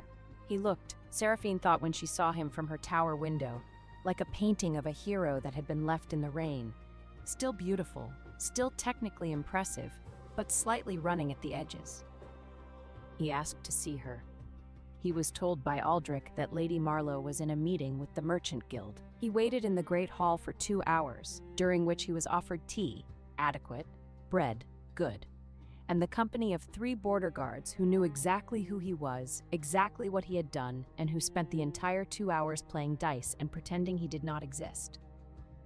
When Seraphine finally came to the Great Hall, she found Roderick standing by the fire with his hands behind his back and his jaw set in the expression she recognized as his "I am about to do something difficult, and I need you to make it easy for me" face. She had seen this face before negotiations, before elder meetings, before every hard conversation in 6 years of partnership. She had always made it easy for him before. She would not be doing that today. Seraphine. Alpha Blackpine. The formality hit him like a slap. She saw it in the way his gray eyes flinched. If you came to ask me to return, save your breath. If you came to deliver the severance document, I should tell you that I'm aware it was never completed, and I intend to use that. Roderick's face went pale, then red, then pale again, which was a meteorologically impressive sequence of color changes. How did you... Osric. That old man had no right. Osric is the pack historian. Maintaining the charter records is literally his right and his duty. If you'd bothered to talk to him at any point in the last 3 months, instead of being distracted by northern fur and winterborn flattery, you would know that. Seraphine, I didn't come here to fight. Then what did you come here for? He looked at her, really looked at her, the way he used to look at her in the early years when they were young and in love, and he hadn't yet started resenting her for being better at his job than he was. His gray eyes were soft and pained and, damn him, honest. The pack is falling apart, he said. The grain is running out. The northern contracts are strangling us. Ilara's family is... I think they're trying to take our lands. Our people are cold and scared, and they're asking for you. Not me. You. They want to know where Lady Marlowe is, and when she's coming back, and whether she knows that the children don't have boots. Seraphine's chest constricted. The children who had always come to her when they needed things, boots, medicine, a story before bed, someone to listen when they were scared. The children should have boots, she said, and her voice was not entirely steady. Come back, Roderick said. Come back and fix it. I'll give you whatever authority you need. Full control of the supplies, the trade routes, everything. Just come back. And Lady Winterborn? Ilara stays. The marriage it's done. But you can be co-Luna, or... Co-Luna. Seraphine's voice could have frozen the river. You want me to come back and do all the work of running your pack while your wife sits in the Luna's chair and her family continues to drain your treasury. You want me to save you and remain subordinate to the woman who replaced me. It's not like that. It is exactly like that. It is, in fact, so precisely like that I am impressed you managed to describe it without realizing what you were describing. Sera? Do not call me that. The old name, the private name, the one he had whispered against her hair in their bed, the one he had called her when they were alone and happy, and the world was small enough to fit between them, hung in the air between them like a ghost. You don't get to use that name anymore, Seraphine said. You gave up that name when you paraded another woman into our hall on our night and told our people that I was being retired to a leaking cottage. You gave it up, Roderick, and you cannot have it back. The doors at the far end of the great hall opened and Cale Ashbourne walked in. He was wearing his border commander's coat, dark leather, gray fur collar, steel-reinforced bracers. He had clearly come from the training yard. There was a fine sheen of sweat on his temple, and his dark hair was pushed back from his face in a way that made the scar on his cheekbone catch the firelight. He looked, Seraphine thought, with a completely unhelpful surge of awareness, like a man who had been carved by a sculptor with a very generous imagination and a deep understanding of shoulder-to-waist ratios. He assessed the scene in approximately 2 seconds. Roderick Blackpine, standing by the fire, tall and handsome and visibly desperate. Seraphine, standing 10 feet away, golden-haired and furious and shaking slightly. The charged, painful air between them. Cale walked to Seraphine's side and stopped. He did not touch her. He did not speak. He simply stood beside her, close enough that his sleeve brushed hers, and looked at Roderick with an expression of calm, complete, and devastating indifference. Roderick looked at Cale. Cale looked at Roderick. The two men were roughly the same height, but the comparison ended there. Roderick was a regional alpha clinging to a pack he was losing. Cale was a border king with an army, a trade network, and the quiet confidence of a man who had never needed to prove his power, because no one had ever seriously questioned it. "You must be the former alpha," Cale said. His tone was pleasant, as though he were commenting on the weather. "I am the current alpha of the Black Pine Pack." For now, Cale turned to Seraphine. "The Guildmaster has confirmed the grain shipment schedule. Brenna's wagons leave the river port tomorrow. You'll have 40 wagons of good grain at the border staging point in 12 days. "Thank you," Seraphine said. "You should eat supper tonight, a full supper, not bread." "I had bread and cheese." "Adding cheese does not make bread into supper." Roderick watched this exchange with the expression of a man watching his own house burn down from across a field, helpless, horrified, and beginning to understand that he had left the stove unattended. Cale was not touching Seraphine. He was not holding her hand, not putting his arm around her, not making any overt claim. He was simply there, solid, warm, calm, and so obviously oriented toward her that the entire room rearranged itself around the two of them like iron filings around a magnet. And Seraphine, for the first time since the Moonvow Hall, looked comfortable. She looked like a woman standing next to someone she trusted, in a place where she was valued, doing work that mattered. Roderick saw all of this. It destroyed him. "I should go," he said. "Yes," Seraphine agreed. "You should." He walked to the door. He stopped. He turned back. "I loved you," he said. "I need you to know that. I loved you, and I was afraid of how much I needed you, and I chose wrong. I know that now." Seraphine looked at him across the hall. Her golden brown eyes were steady. "You loved me," she said, "but you loved your pride more, and that, Roderick, is why you lost both." He left. The great doors closed behind him. Seraphine stood very still for a long moment. Then her shoulders dropped half an inch, the only outward sign that the encounter had cost her anything, and she exhaled. "Bread and cheese is a perfectly adequate supper," she said to no one in particular. "It is not," Cale said. From beneath her skirt, Clover produced a single, emphatic thump of agreement. Chapter 11: The Northern Reckoning. Alara Winterbourne arrived at Iron Ridge 4 days later, and she did not come alone. She came with her father. Lord Aldous Winterbourne was a tall, thin man with hair the color of old iron and eyes like a ledger. Every number noted, every debt remembered, every opportunity calculated to the last decimal. He wore fine clothes without ostentation, spoke softly, and radiated the particular kind of menace that belongs to people who destroy others using paperwork instead of swords. He also brought 20 Northern soldiers, which was technically a breach of border protocol and practically a statement of intent. Cale met them at the gate. He did not invite them in. He stood in the gateway of Iron Ridge Keep with his arms crossed, his border guard flanking him, and an expression that suggested the Northern soldiers had approximately 30 seconds to explain themselves before they experienced the practical implications of trespassing on a border king's territory. "Lord Winterbourne," Cale said, "your soldiers can make camp outside the walls. Border law does not permit foreign armed forces within Iron Ridge Keep." Lord Winterbourne's thin smile did not waver. "They are an escort, Lord Ashbourne, for my daughter's safety." "Your daughter is safe. The borderlands are my jurisdiction, and I do not lose guests." He paused. "The soldiers stay outside." They stayed outside. Lord Winterbourne entered the keep with Alara and a single steward, and was shown to the hall where Seraphine was waiting.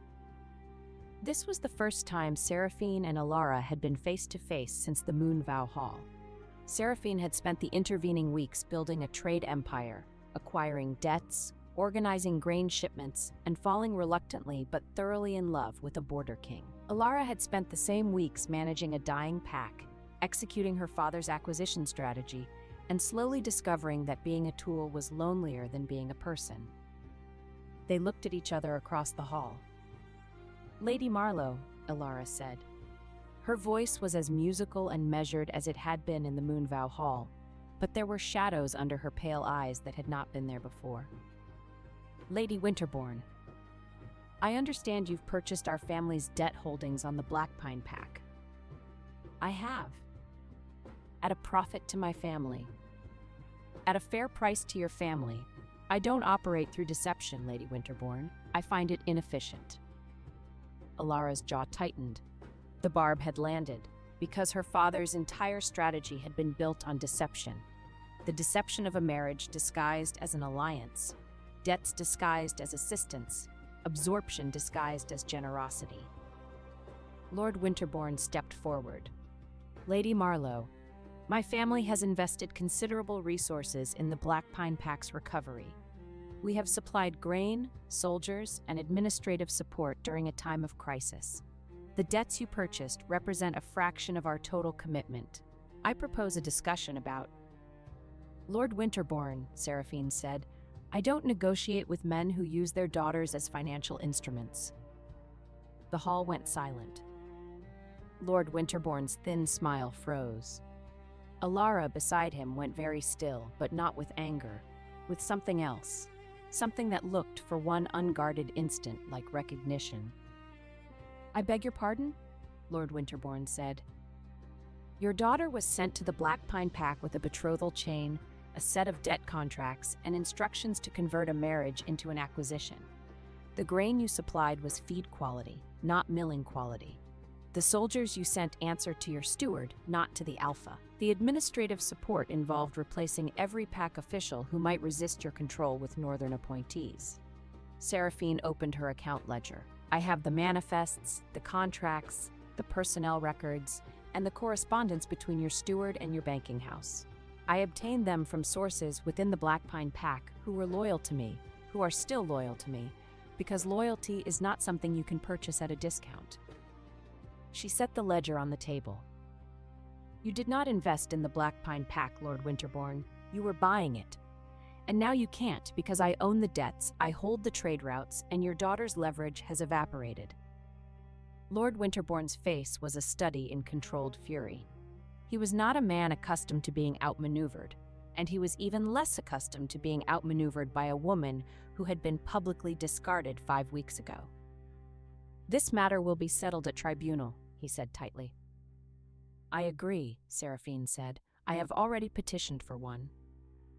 After the Winterbournes left the hall, Kale found Seraphine in the kitchen garden, sitting on a stone bench with Clover in her lap, staring at nothing. He sat beside her. Not too close. Close enough. You're going to win, he said. I know. Then why do you look like you just swallowed a stone? She was quiet for a moment.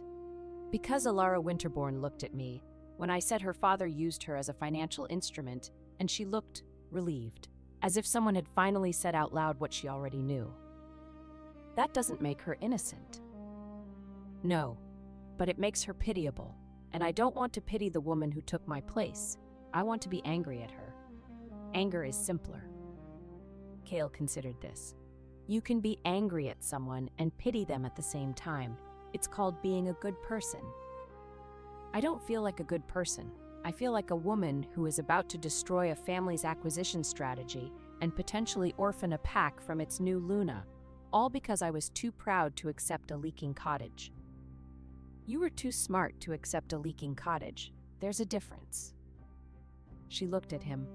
The winter sun was behind him, catching in his dark hair, lighting the scar on his cheekbone. He was not smiling, not even the 16th of an inch version.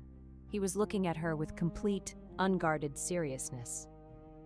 You are going to walk into that tribunal, he said, and you are going to save a pack that threw you away.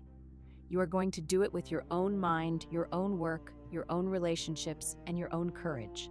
And when it is done, everyone in that hall, your former Alpha, his new wife, her father, the elders, the merchants, every person who watched you walk out of that Moonvow Hall and thought you were finished, every single one of them will know that Seraphine Marlowe is the most formidable woman in the Borderlands.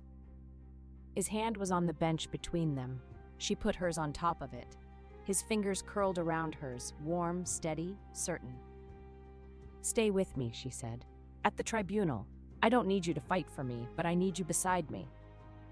"I was always going to be beside you," he said. "You just hadn't asked." Clover from Seraphine's lap thumped once.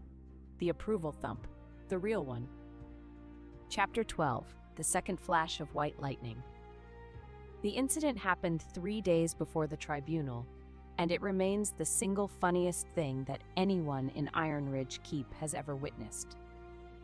Lord Winterbourne's steward, a thick-necked man named Garrett who had been left at Iron Ridge to coordinate logistics, but who was actually there to intimidate and obstruct, cornered Seraphine in the Guildhall antechamber while she was reviewing the final tribunal documents. Lady Marlowe.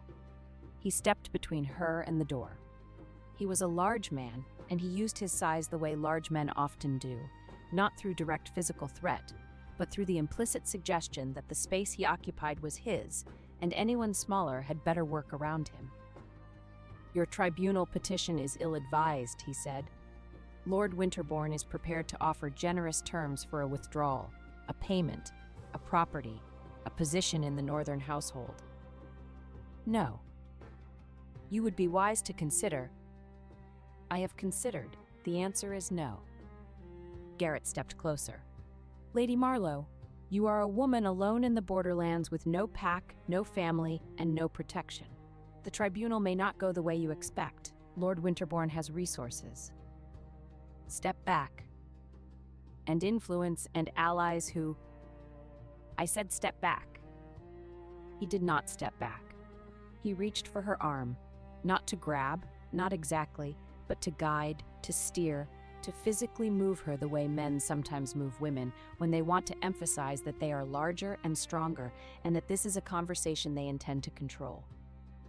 His hand was 6 inches from her wrist when Seraphine gathered her heavy wool skirt in one hand and lifted it exactly 8 inches off the ground. Clover came out like a white cannonball. The rabbit had been pressed against Seraphine's ankle for the entire conversation, and the thumping, rapid, furious staccato had been building with each word Garrett spoke. When the skirt lifted, Clover launched. She crossed the 3 feet between Seraphine and Garrett in approximately half a second. She hit his right boot at ankle height with both hind legs, a double-footed rabbit kick delivered with the full force of a prey animal that had spent its entire life developing explosive leg muscles for exactly this kind of emergency departure. The kick itself was not devastating. Clover weighed 4 pounds, but the impact, combined with the sheer cognitive disruption of being attacked by a white rabbit that had apparently materialized from a woman's skirt, caused Garrett to lurch sideways. His boot caught on the leg of a chair. The chair tipped. Garrett grabbed for the table to steady himself and caught the edge of a wooden document tray, which slid, taking with it a large inkwell that upended itself across Garrett's shirt sleeve and a stack of correspondence that scattered across the floor like paper snowflakes. Garrett stood in the antechamber with ink running down his arm, papers at his feet, an overturned chair behind him, and a small white rabbit sitting in front of him, thumping one hind foot against the stone floor with the slow, measured cadence of a creature that was thoroughly satisfied with its work. In the doorway, 2 Guildhall clerks and a border guard, who had been passing in the corridor, stood frozen in various states of astonishment and barely contained hilarity. "What?" Garrett sputtered. "What is that?" "That," Seraphine said, gathering Clover up and tucking her back into the safe, warm space beneath her skirt, "is my associate. She has strong opinions about people who crowd her workspace." Garrett looked at the ink on his arm. He looked at the papers on the floor. He looked at the border guard, who was biting his lip so hard it had gone white. "Lord Winterbourne will hear about this," he said, which was the verbal equivalent of a man trying to reassemble his dignity out of wreckage. "I do hope so," Seraphine said pleasantly. "I hear he enjoys a good story." Garrett left. The border guard waited until he was out of earshot, then doubled over laughing. The story was all over the keep by sundown, and by the following morning, the kitchen staff were leaving extra cabbage leaves outside Seraphine's door. Chapter 13. The Night Before the Tribunal. The night before the tribunal, Seraphine could not sleep. She stood at the window of her tower room and looked out at the border river, silver in the moonlight, and thought about everything she was about to do. She was about to walk into a room full of people who had watched her be humiliated and demand that they acknowledge her authority. She was about to challenge the man she had loved, outmaneuver the woman who had replaced her, and dismantle the strategy of a family that was older and richer and more powerful than she would ever be. She was terrified. Not of losing. She had done the math. The law was on her side. The evidence was overwhelming. She was terrified of winning. Because winning meant going back. Winning meant returning to the Black Pine Pack, to the halls and hearths and faces of the people who had watched her be set aside and said nothing. Winning meant being responsible again for people who had not fought for her. There was a knock at her door. "It's me," Cale said from the other side. She opened the door. He was standing in the corridor in a dark shirt, his hair slightly disheveled, as though he had been running his hands through it. He looked, for the first time since she had met him, uncertain. "I saw your candle from the yard," he said. "You should be sleeping." "I am aware of what I should be doing." "May I come in?" She stepped back. He entered. The room was small with both of them in it. Small in a way that made the air feel charged, as though the space between their bodies was conducting something that neither of them had named. He stood by the window. She stood by the desk. Clover was asleep in a basket by the fire, a small white comma of fur and contentment. "You're afraid," Cale said. "I am not." "Seraphine." She stopped.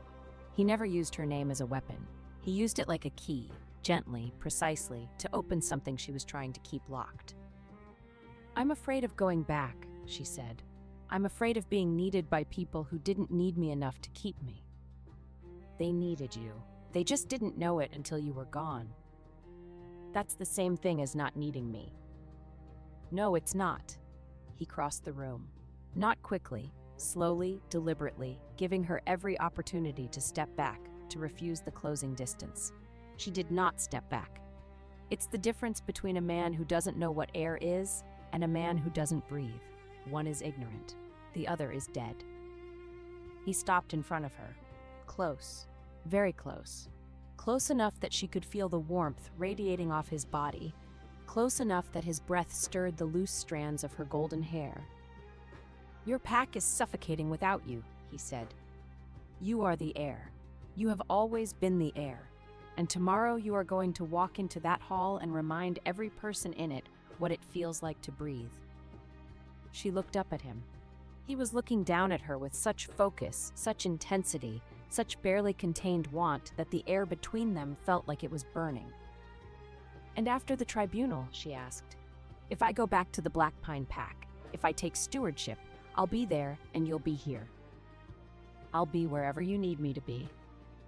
"That's not an answer." "It's the only answer I have." His hand came up slowly, and his fingers brushed her jaw. A touch so light it was barely there, so careful it was almost reverent. "I will not make demands of you, Seraphine. Not tonight, not ever. You have had enough of men who demand things." "What if I want you to demand something?" The question fell between them like a lit match. Cale's blue eyes darkened. His fingers, still against her jaw, trembled. The first time she had ever seen him shake, and the knowledge that her words had caused it made her feel powerful in a way that had nothing to do with debts or trade routes or pack politics. "Then I would demand," he said, his voice low and rough, "that you eat a full supper every day, including vegetables, and that you stop staying up past midnight with your account ledger, and that you—" "Cale." "Let me stand next to you, not behind you, not in front of you, next to you, for as long as you'll have me." The fire crackled. Clover stirred in her basket, thumped once, the soft, sleepy thump that meant all was well in the world, and resettled. Seraphine lifted her hand and placed it flat against Cale's chest. His heartbeat was rapid beneath her palm, rapid, strong, and completely at odds with his controlled exterior. He was as terrified as she was, she realized. He was the border wolf king, commander of armies and master of trade routes, and he was standing in a tower room with his heart hammering because a golden-haired woman with a rabbit and a ledger had put her hand on his chest. "Next to me," she said. "Yes. Starting tomorrow. Starting now. Starting always. Starting every day from now until the borderlands crumble into the sea." She almost laughed. That was romantic. "I told you, deeply unromantic man. The most unromantic declaration I have ever received. I can do worse. Would you like to hear my opinions on grain tariffs?" She did laugh then, a real, full laugh that lit up her face and made the room warmer, and his hand slid from her jaw into her hair, gentle and reverent and shaking, and she leaned into his touch, and they stood there in the candlelight with the moonlit river outside the window and the sleeping rabbit by the fire, and an entire future balanced on the edge of tomorrow. Chapter 14. The Tribunal.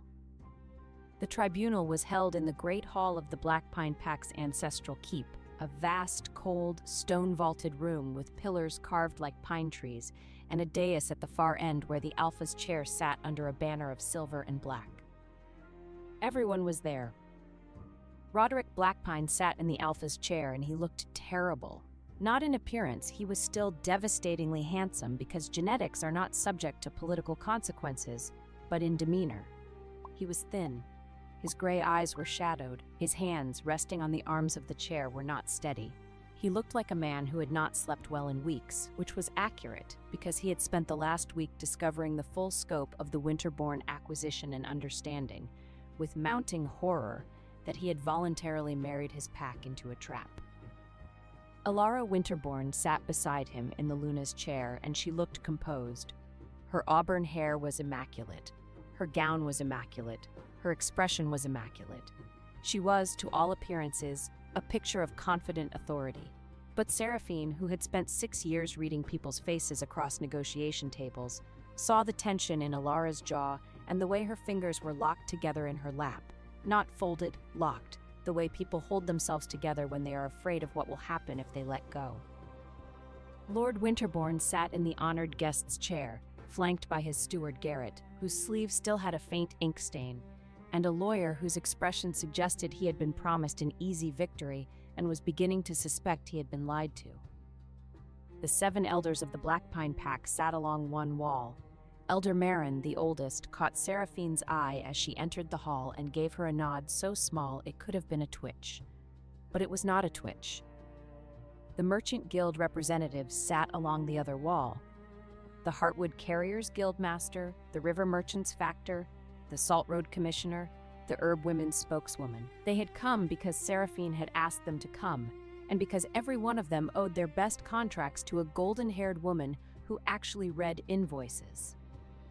Brenna sat with the merchants, her gray hair pulled back, her arms crossed, her face set in the expression of a woman who had driven 40 wagons of grain through mountain passes in winter weather and was frankly looking forward to watching the bureaucrats try to match that.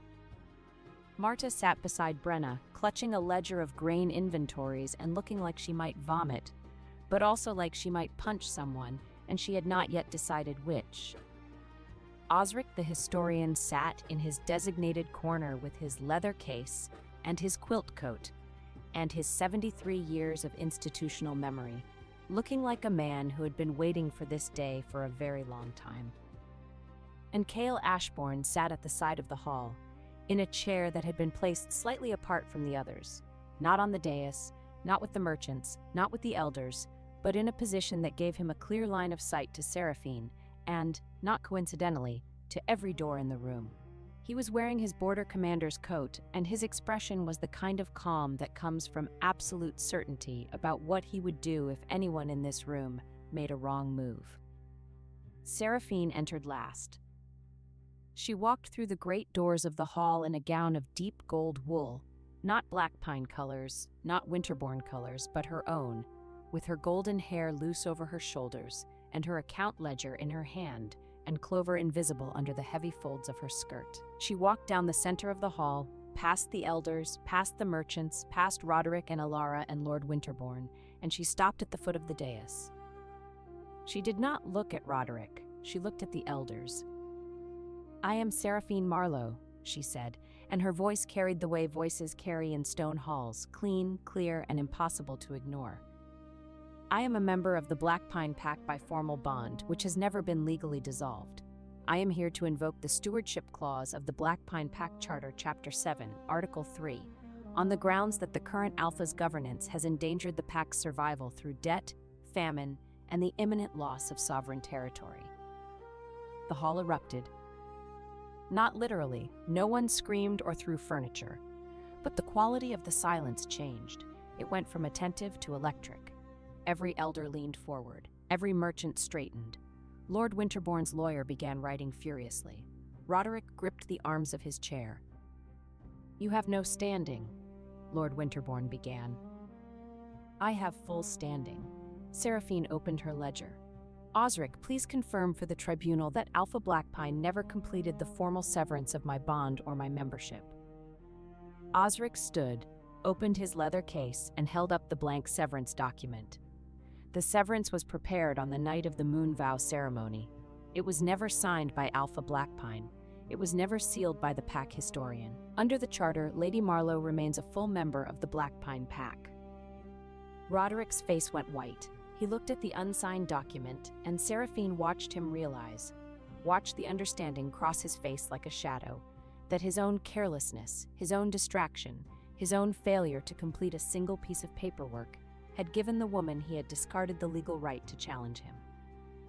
"That is an administrative oversight," Lord Winterbourne's lawyer said. "It is a legal reality," Seraphine said, "and here is why the Stewardship Clause applies." She laid out her case the way she laid out trade negotiations, clearly, precisely, devastatingly. The debts, the grain crisis, the salt road closure, the medicine shortage, the silver mine default, the northern soldiers stationed in a pack that had not requested them, the northern appointed officials who had replaced loyal pack members, the feed-quality grain shipped at milling grain prices, the treasury lockbox with 2 keys, one of which was held by a woman whose family was systematically stripping the pack's assets. She presented manifests, contracts, correspondence between Lord Winterbourne's banking house and his steward, letters from northern officials that discussed the Black Pine Pack not as an ally but as an acquisition target and a territory in transition. She presented the debt transfer documents, the legal proof that she now held every debt the Winterbourne family had purchased. "The Black Pine Pack owes 4,200 marks, she said. "It owes them to me. I am not here to collect. I am here to forgive these debts in exchange for stewardship. Because the purpose of stewardship is not profit, it is survival." Lord Winterbourne's lawyer was no longer writing. He was staring at the documents with the expression of a man who has just discovered that the ground he was standing on was never solid. These transfers are legally binding, signed by Lord Winterbourne's own financial officers, checked by the Merchant Guild's independent auditors, sealed by the Border Trade Authority under Lord Ashbourne's jurisdiction. She paused. "You are welcome to examine them." He examined them. He examined them for a long time. When he looked up, his face told Lord Winterbourne everything. "The transfers are valid," he said. Lord Winterbourne stood. His composure was cracking, not dramatically, but in the small ways that composure cracks in men who have always controlled every room they entered. A tightening of the jaw, a flattening of the eyes, a voice that was a shade too controlled. "This tribunal has no authority to dissolve a marriage alliance or to interfere with inter-pack trade agreements." "I am not dissolving your daughter's marriage," Seraphine said. "Alpha Blackpine chose Lady Winterbourne. That choice stands. But the trade agreements your family imposed on this pack were not agreements. They were tools of acquisition. And the Stewardship Clause exists precisely to protect a pack from being absorbed by an outside force through debt manipulation." She turned to the elders. "I ask the Council of Elders to rule on my petition. I have demonstrated the debts. I have demonstrated the threat. I have demonstrated my means. 40 wagons of good grain are currently at the border staging point, ready to enter Blackpine territory. Winter fuel, medicine, and craft supplies follow within the week. I am prepared to take stewardship of this pack, forgive its debts, restore its supply lines, and reopen its trade routes." She paused. "All I need is your vote." Elder Marin stood. She was 81 years old, barely 5 feet tall, and she had the moral authority of a mountain. "I have a question," she said. "Yes, Elder." "If we grant stewardship, what happens to Alpha Blackpine?" Seraphine looked at Roderick. He was staring at her. His gray eyes were bright with something that might have been tears, or might have been the reflection of the firelight, or might have been the terrible, luminous clarity of a man who was seeing for the first time the full shape of what he had lost. "Alpha Blackpine retains his membership in the pack," Seraphine said. "He retains his home. He retains his wolf. But the stewardship clause suspends his governance authority until the pack is restored to stability. He will be assigned duties appropriate to his abilities. He can work. He can serve. He can rebuild trust." She paused. "He cannot lead, not until he learns what leadership actually costs." Roderick flinched as though she had struck him, but he did not protest. He sat in his Alpha's chair and he looked at the woman he had thrown away, and for the first time in his life he did not try to argue or charm or command his way out of a situation. He simply nodded. "And the Winterborn family's involvement?" Elder Marin asked. "The Winterborn family's debts are forgiven. Their trade contracts are voided. Their soldiers leave Blackpine territory by sunrise. Their appointed officials are replaced by the original pack members who were dismissed." Seraphine looked at Lord Winterborn. "Your family entered this pack through a marriage. You may maintain the marriage, but the acquisition is over. And because your escort entered sovereign territory under false commercial papers," Elder Marin added, "the Winterborn Guard will unload and inventory every sealed weapons chest before they leave. Lord Winterborn will stand in the yard and sign each count himself." By noon, the Northern Lord who had arrived wrapped in white fox and certainty would be ankle-deep in black slush beside a wagon line, holding a clipboard with numb fingers, while border guards opened chest after chest of illegal blades. It was not blood. It was worse for a man like him. It was public labor, public mud, and public proof that his beautiful invasion had become paperwork in the snow. Lord Winterborn's thin face was rigid. "You will regret this." "I regret many things, Lord Winterborn. This will not be one of them." And then, because fate has a sense of timing that borders on theatrical, the moment broke. Roderick, in one last reflexive assertion of the authority he was losing, stood from his chair and let his Alpha presence roll through the hall. It was not an attack.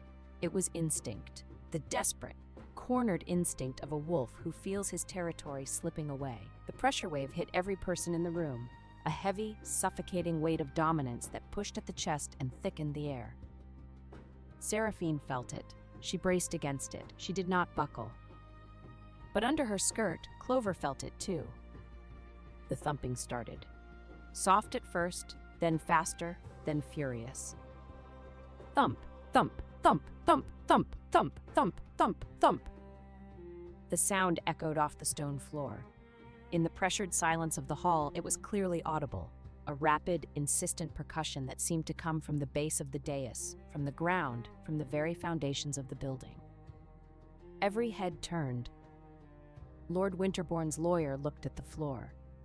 Garrett, the steward, looked at the floor. Elder Marin looked at Seraphine's skirt with narrowed eyes.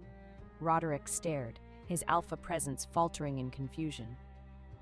Thump, thump, thump, thump, hump.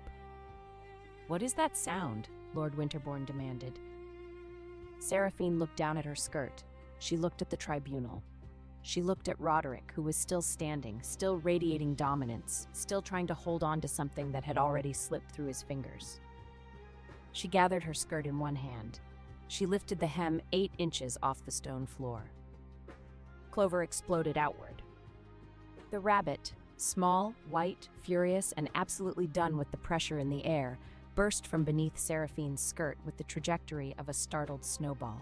She hit the dais step, slipped on the polished stone, bounced sideways, and crashed into the wooden document tray that held the tribunal's official seal, inkstand, and signing quills. The tray tipped. The seal rolled. The inkstand, full because Osric had filled it that morning, flipped end over end and landed upside down on the exact spot where Roderick had been resting his hand on the arm of the Alpha's chair.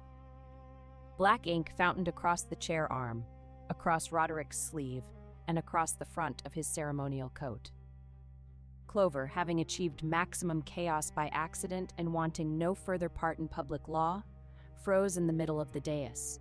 Her dark cherry eyes were wide. Her nose twitched rapidly.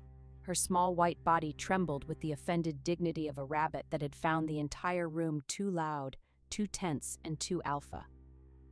The hall was frozen. Then Elder Marin, 81 years old, 5 feet tall, moral authority of a mountain, began to laugh. Then Elder Marin, 81 years old, 5 feet tall, moral authority of a mountain, began to laugh. It started as a wheeze, progressed to a cackle, and became the kind of full-bodied laughter that makes old women clutch their ribs. Brenna joined in, then Marta, then the Heartwood Guildmaster, then the border guards, then the clerks, then one by one the elders, until the entire hall was ringing with laughter, and Roderick Blackpine was standing on his dais in an ink-splattered coat, while a terrified white rabbit tried to hide behind Seraphine's hem.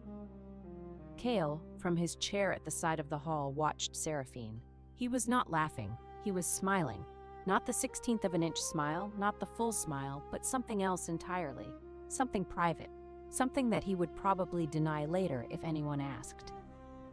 He was looking at her the way a man looks at the person he is going to spend the rest of his life next to. The person who brought a rabbit to a tribunal and somehow made it the most memorable moment of judicial history. Seraphine bent down and picked Clover up. The rabbit tucked herself against Seraphine's chest and thumped once. Satisfied, definitive, done. "I apologize for the interruption," Seraphine said to the tribunal, her voice perfectly steady despite the fact that her lips were twitching. "My rabbit objects to loud men and poor governance."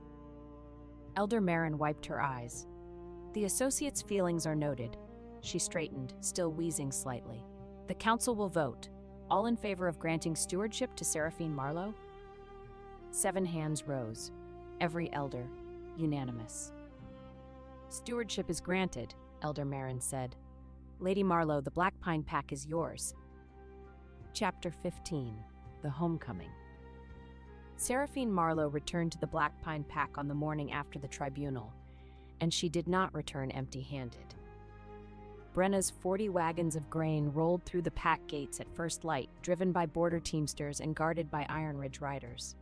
Behind the grain came wagons of firewood, tallow, salt, and medical supplies. Behind those came Marta, who walked into the granary she had managed for 15 years, looked at the feed-quality northern grain that had been stored in her absence, said, "Absolutely not," and began organizing the replacement with the focused intensity of a woman who had been personally insulted by substandard wheat. The pack watched from their doorways and windows as the wagons rolled in. They watched in silence at first, the wary, uncertain silence of people who have been let down too many times to trust easily. Then an old woman in the baker's row stepped out of her house, looked at the grain wagon, looked at Seraphine, and said, "Is that milling grain?" "Yes." "Good quality?" "I inspected it personally." "River Valley or Mountain?" "River Valley, this year's harvest, dry stored in the port warehouses since October." The old woman nodded. Then she did something that broke the silence of the entire street. She applauded. A single, sharp clap that echoed off the stone buildings, followed by another and another. The baker's wife joined, then the cobbler's apprentice, then the families in the doorways, one by one, hands coming together in the cold morning air until the sound rolled up the street like thunder. Seraphine stood in the center of it, golden-haired and straight-backed, with a rabbit under her skirt and a wolf in her chest and tears that she absolutely refused to let fall, and she thought, this is what power is for. The northern soldiers left by midday. Their departure was not graceful. Lord Winterbourne's steward Garrett, who was supervising the withdrawal, managed to trip over a grain sack that Marta had deliberately placed in the narrowest part of the gate corridor. He went down on one knee, his sword caught on his cloak, and his belt pouch split open, sending a cascade of copper coins across the cobblestones. 3 children, who had been watching the departure with the frank, unfiltered delight that children take in watching adults look foolish, scrambled to collect the coins and presented them back to Garrett with angelic smiles. "Thank you for visiting," the eldest child said. She was 7 years old and had clearly been coached. "Please don't come back." Garrett turned crimson, retrieved his coins, and left without further incident. Lord Winterbourne himself departed on horseback, his lawyer beside him, his thin face set in an expression that promised retribution. Seraphine watched him go from the parapet of the keep wall. "He'll be back," she said. "Eventually," Cale agreed. He was standing beside her, always beside her now, as naturally as breathing. But not soon. His leverage is gone, his debts are forgiven, his soldiers are withdrawn. The most he can do is complain to other northern families that a woman with a rabbit outmaneuvered him, and I don't think his pride will allow that. "And Alara?" They both looked down into the courtyard, where Alara Winterbourne was standing alone. She had not left with her father. She was standing by the well in the center of the courtyard, her auburn hair escaping its careful coil for the first time since Seraphine had known her, her midnight blue gown creased and travel-stained, family's backing, very young. Seraphine went down to the courtyard. They stood on opposite sides of the well, and for a long moment, neither spoke. "Your father is gone," Seraphine said. "Yes." "You stayed." "The marriage is valid. Roderick is my husband. Whatever else has changed, that has not." Alara's voice was steady, but the shadows under her eyes were deep. "Unless you intend to dissolve it." "I don't dissolve marriages, I dissolve bad contracts. Your father's contracts were bad. Your marriage is your own business."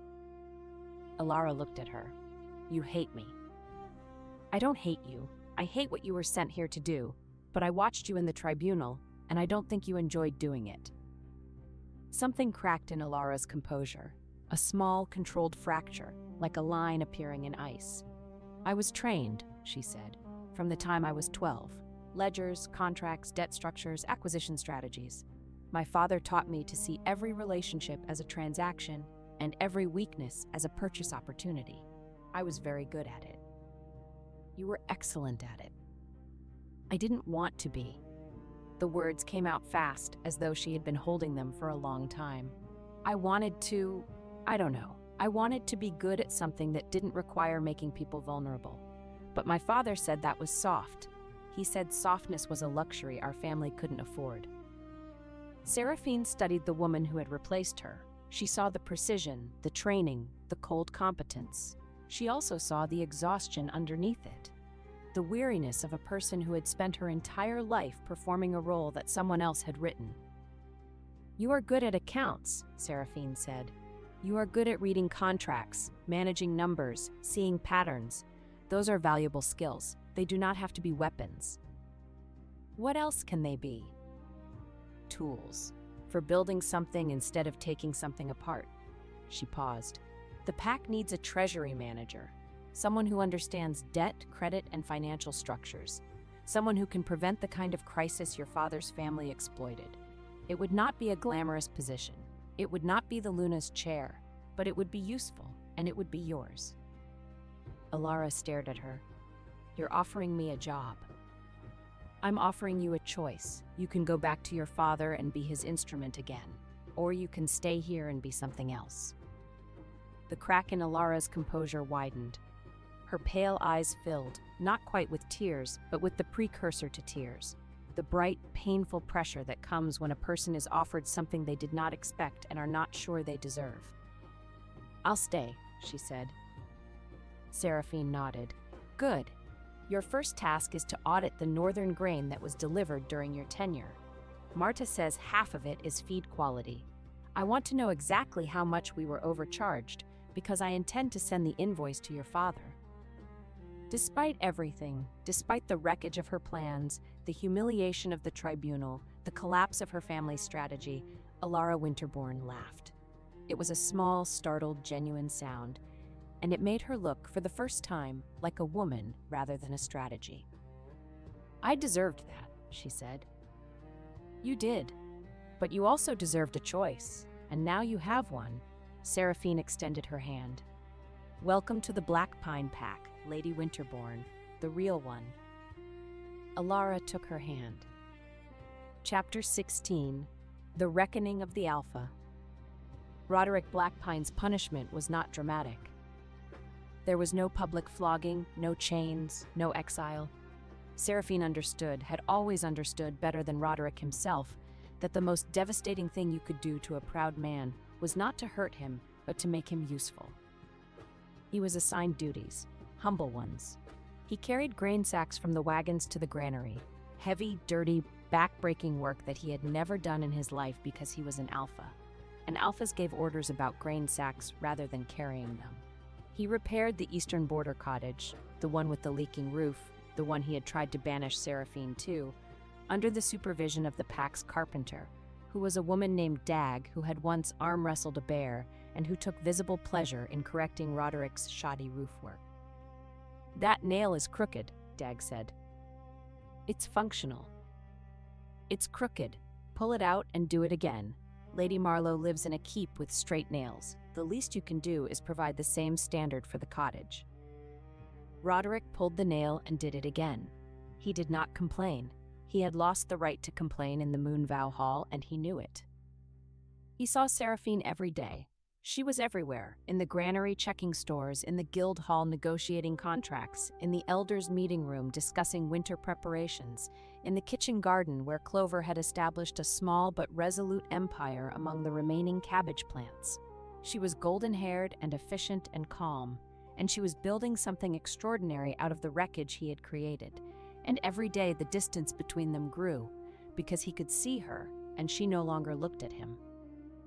On the 5th day of his penance, he was stacking firewood in the courtyard when Seraphine walked past with Kale. They were discussing trade route adjustments, the kind of practical, detailed conversation that Roderick had always found tedious and that Seraphine made sound like poetry. Kale was listening to her the way Roderick had never listened, with full attention, genuine interest, and the quiet, absolute focus of a man who understood that the woman beside him was extraordinary and who had no intention of taking that for granted. Seraphine said something about Salt Road tariff structures, and Kale said something back that made her laugh, a real laugh, bright and warm, the laugh that Roderick had not heard in years because he had stopped making her laugh long before he stopped being her mate. And then Kale's hand settled on the small of her back as they walked through a doorway, an easy, natural touch, the touch of a man who was allowed to touch and who touched not to claim but to connect.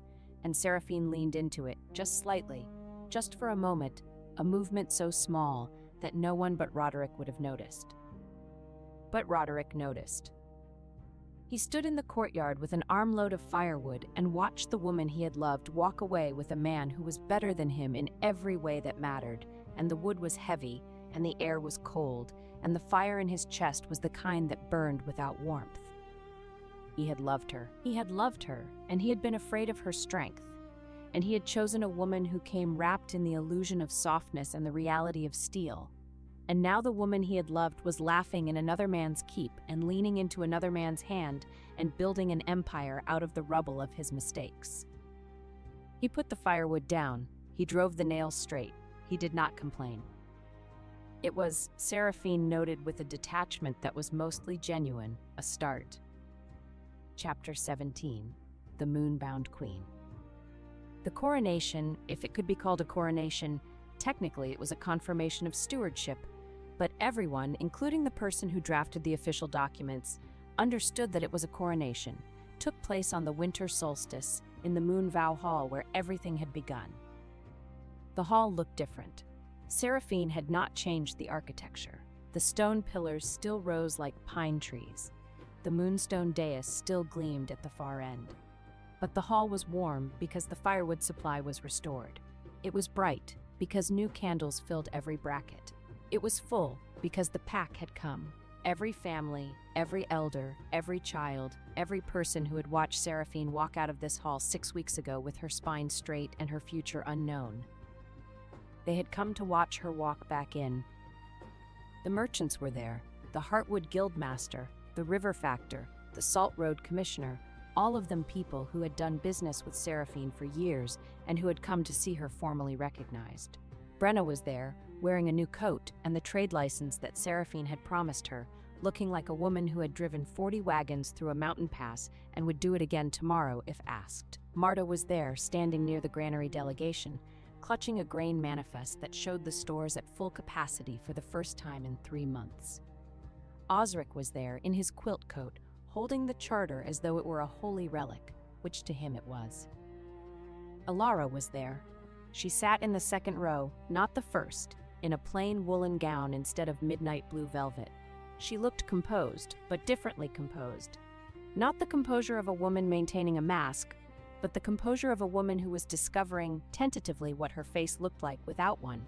She was holding a ledger, the treasury audit she had completed at Seraphine's request, and when Seraphine's eyes found her, she gave a small nod that contained, if you were looking for it, something that might have been gratitude.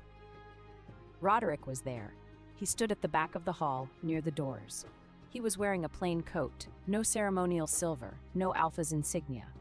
He had come not because he was required to, but because, for the first time in his life, he wanted to be present for something that was not about him. And Kale was there. He stood at the front of the hall, near the dais, but not on it. He was wearing his commander's coat, the dark leather and gray fur that had become, for Seraphine, the most comforting sight in the world. His blue eyes were on her as she walked the length of the hall, and his face held nothing, no mask, no composure, no strategic neutrality. Just warmth. Pure, unguarded, unflinching warmth. Seraphine walked to the dais. Elder Marin met her there, holding the old silver circlet of the Black Pine Pack's ruling authority, the same circlet that had been worn by every leader since the pack's founding, simple and ancient and heavy with history. Seraphine Marlowe, Elder Marin said, and her old voice carried to every corner of the hall. You left this pack with nothing but your ledger, your savings, and your word. You returned with grain for our granary, medicine for our sick, fuel for our fires, and hope for our future. You purchased our debts and forgave them. You uncovered the threat to our lands and defeated it. You did all of this not with armies or wealth or family name, but with the intelligence, the relationships, and the relentless competence that this pack took for granted and very nearly lost. The hall was silent. Absolutely, profoundly silent. I ask whether this woman, who has earned the loyalty of every trade partner, the respect of the Border Wolf King, the gratitude of Black Pine, the trust of Iron Ridge, and the very loud approval of a particular rabbit, should be recognized not as a temporary steward, but as what she has already become on every road, in every granary, and at every bargaining table, a queen. She held up the circlet. I ask whether this woman, who has earned the loyalty of every trade partner, the respect of the Border King, the gratitude of her people, and the trust of a very particular rabbit, should be recognized not as a steward, but as what she has always been, a queen. The response was not a vote, it was a roar. The pack rose to its feet. The merchants rose. The border guards rose. Brenna stamped her boots on the stone floor so hard that the sound echoed like thunder. Marta clapped until her calloused hands were red. The children in the front row cheered with the unself-conscious delight of people who did not understand politics, but understood that the nice lady who remembered their names was in charge now, and things were going to be better. Elder Marin placed the circlet on Seraphine's golden hair, and Seraphine closed her eyes for 1 second, one single second of pure, private feeling, and then opened them. I accept, she said, not because I wanted this, but because this pack deserves someone who will choose its people over her pride. I will rebuild what was broken. I will protect what is ours, and I will never, ever let anyone use our vulnerabilities against us again. She turned to face the hall, and the hall looked back at her, and what they saw was not a discarded Luna or a scorned woman or a convenient administrator. They saw a queen. The moonbound queen of Black Pine, Iron Ridge, and the eastern trade roads. Under her skirt, Clover thumped once, soft, certain, final.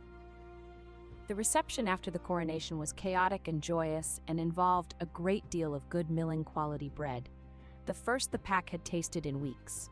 Marta had personally supervised the baking, and she stood near the bread table with an expression of fierce maternal pride, as though each loaf were a child she had raised from dough. Brenna cornered the Heartwood Guildmaster and negotiated a reduced transport rate for spring deliveries, while he was distracted by Honeymead. The Guildmaster agreed to terms he would later describe as generous and possibly the result of mild inebriation. But by then the contract was signed. Osric sat in his corner and cried quietly into his quilt coat, which was the happiest Seraphine had ever seen him. One of the younger border guards, a sandy-haired man named Finn, who had been assigned to Seraphine's escort during the grain runs, brought her a cup of mead and said with the earnest directness of a 23-year-old who had been thoroughly smitten for weeks, "My lady, if there is ever anything you need, anything at all, I am entirely at your service." "Thank you, Finn." "Anything, day or night, rain or shine, I mean that quite seriously." "I know you do." Cale, who had appeared at Seraphine's shoulder with the silent, lethal efficiency of a man who had a sixth sense for when younger men were being too attentive to the woman beside him, said, "Finn." "My lord?" "The Eastern Watchtower needs a night patrol." "Now, my lord." "Now, Finn." Finn left, looking slightly dazed but fundamentally unharmed. Seraphine looked at Cale. Cale looked at his mead. "That was unnecessary," she said. "The Eastern Watchtower is chronically understaffed." "You're jealous." "I am strategically allocating personnel." "You are jealous, and you are bad at hiding it." "I am the Border Wolf King. I do not get jealous. I get territorial." He paused. "There is a significant difference." "Is there?" "Jealousy is irrational. Territoriality is biological." "And which biological impulse prompted you to send a 23-year-old to a watchtower in the middle of winter?" "The one that responds to men who say day or night, rain or shine to women who are not their mates." He took a sip of mead. "I can recall him if you found his attention flattering." "I found his attention sweet." "Sweet." The word came out as though it had personally offended him. "I will endeavor to be sweet. Would you like me to bring you mead and make earnest declarations? I can attempt an expression of youthful devotion. I should warn you, my face may not cooperate." Seraphine laughed. She laughed so hard she had to put down her own cup. And when she straightened, Cale was looking at her with that expression, the one that was not the 16th of an inch smile or the full smile, but something else, something that he had stopped trying to hide. "Come outside," she said. They went to the courtyard. It was cold and clear, and the moon was full, an enormous luminous moon that turned the snow on the mountains into silver and made the world look like it had been painted in light. They stood side by side, the way they had been standing for weeks, always side by side, always close enough to touch, always just barely not touching. "I have something to ask you," Seraphine said. "Ask." "I am the queen of the Black Pine Pack. My territory borders yours. Our trade routes are interconnected. Our supply chains are integrated. From a strategic perspective, an alliance between our packs would be mutually beneficial." "From a strategic perspective," Cale repeated. "Yes, and from a personal perspective," she turned to face him, "I would very much like to stop pretending that I am not in love with you." The moonlight caught his face, the scar, the blue eyes, the jaw. The expression that was no longer guarded, no longer measured, no longer anything other than what it was. A man looking at the woman he loved with the relieved, wondering joy of someone who had been waiting for permission to stop holding his breath. "I was not pretending," he said. "You were a little bit pretending." "I was strategically managing my emotions." "You were pretending." "I was. All right, I was pretending." He took her hand. Both hands. He held them the way he had held them on the mountain pass, warm, steady, certain. "I have been pretending since the moment I saw you in that way station, covered in mud, clutching an account ledger, with a rabbit in your cloak and your spine straighter than my sword. I have been pretending through every meeting, every trade negotiation, every blizzard cloak and mountain pass and midnight account session. I have been pretending because you had just been betrayed by a man who used love as leverage, and I would rather have pretended for the rest of my life than make you feel that my love came with a price." "It doesn't come with a price?" It comes with a standing interest rate, an annual review, and a penalty clause for insufficient vegetable consumption at supper. She hit his shoulder. He caught her hand and held it against his chest, where his heart was beating fast and hard beneath the leather and fur and the warm solidity of him. "Seraphine Marlowe," he said, "moonbound queen, most formidable woman in the borderlands. Will you choose me? Not because you need me. Not because I am useful. Not because my territory borders yours or my trade routes complement yours. But because I am the man who walked into a blizzard without a cloak to find you, and I would do it again every night for the rest of my life, and I would like the opportunity to also argue about supper. You are the most unromantic man I have ever met. You have mentioned this. I love you." "I know. Your rabbit told me." She kissed him. Or he kissed her. It was difficult to determine who moved first because they had been moving toward each other since the way station, since the blizzard, since the moment their eyes met across a common room full of soldiers, and neither of them had looked away.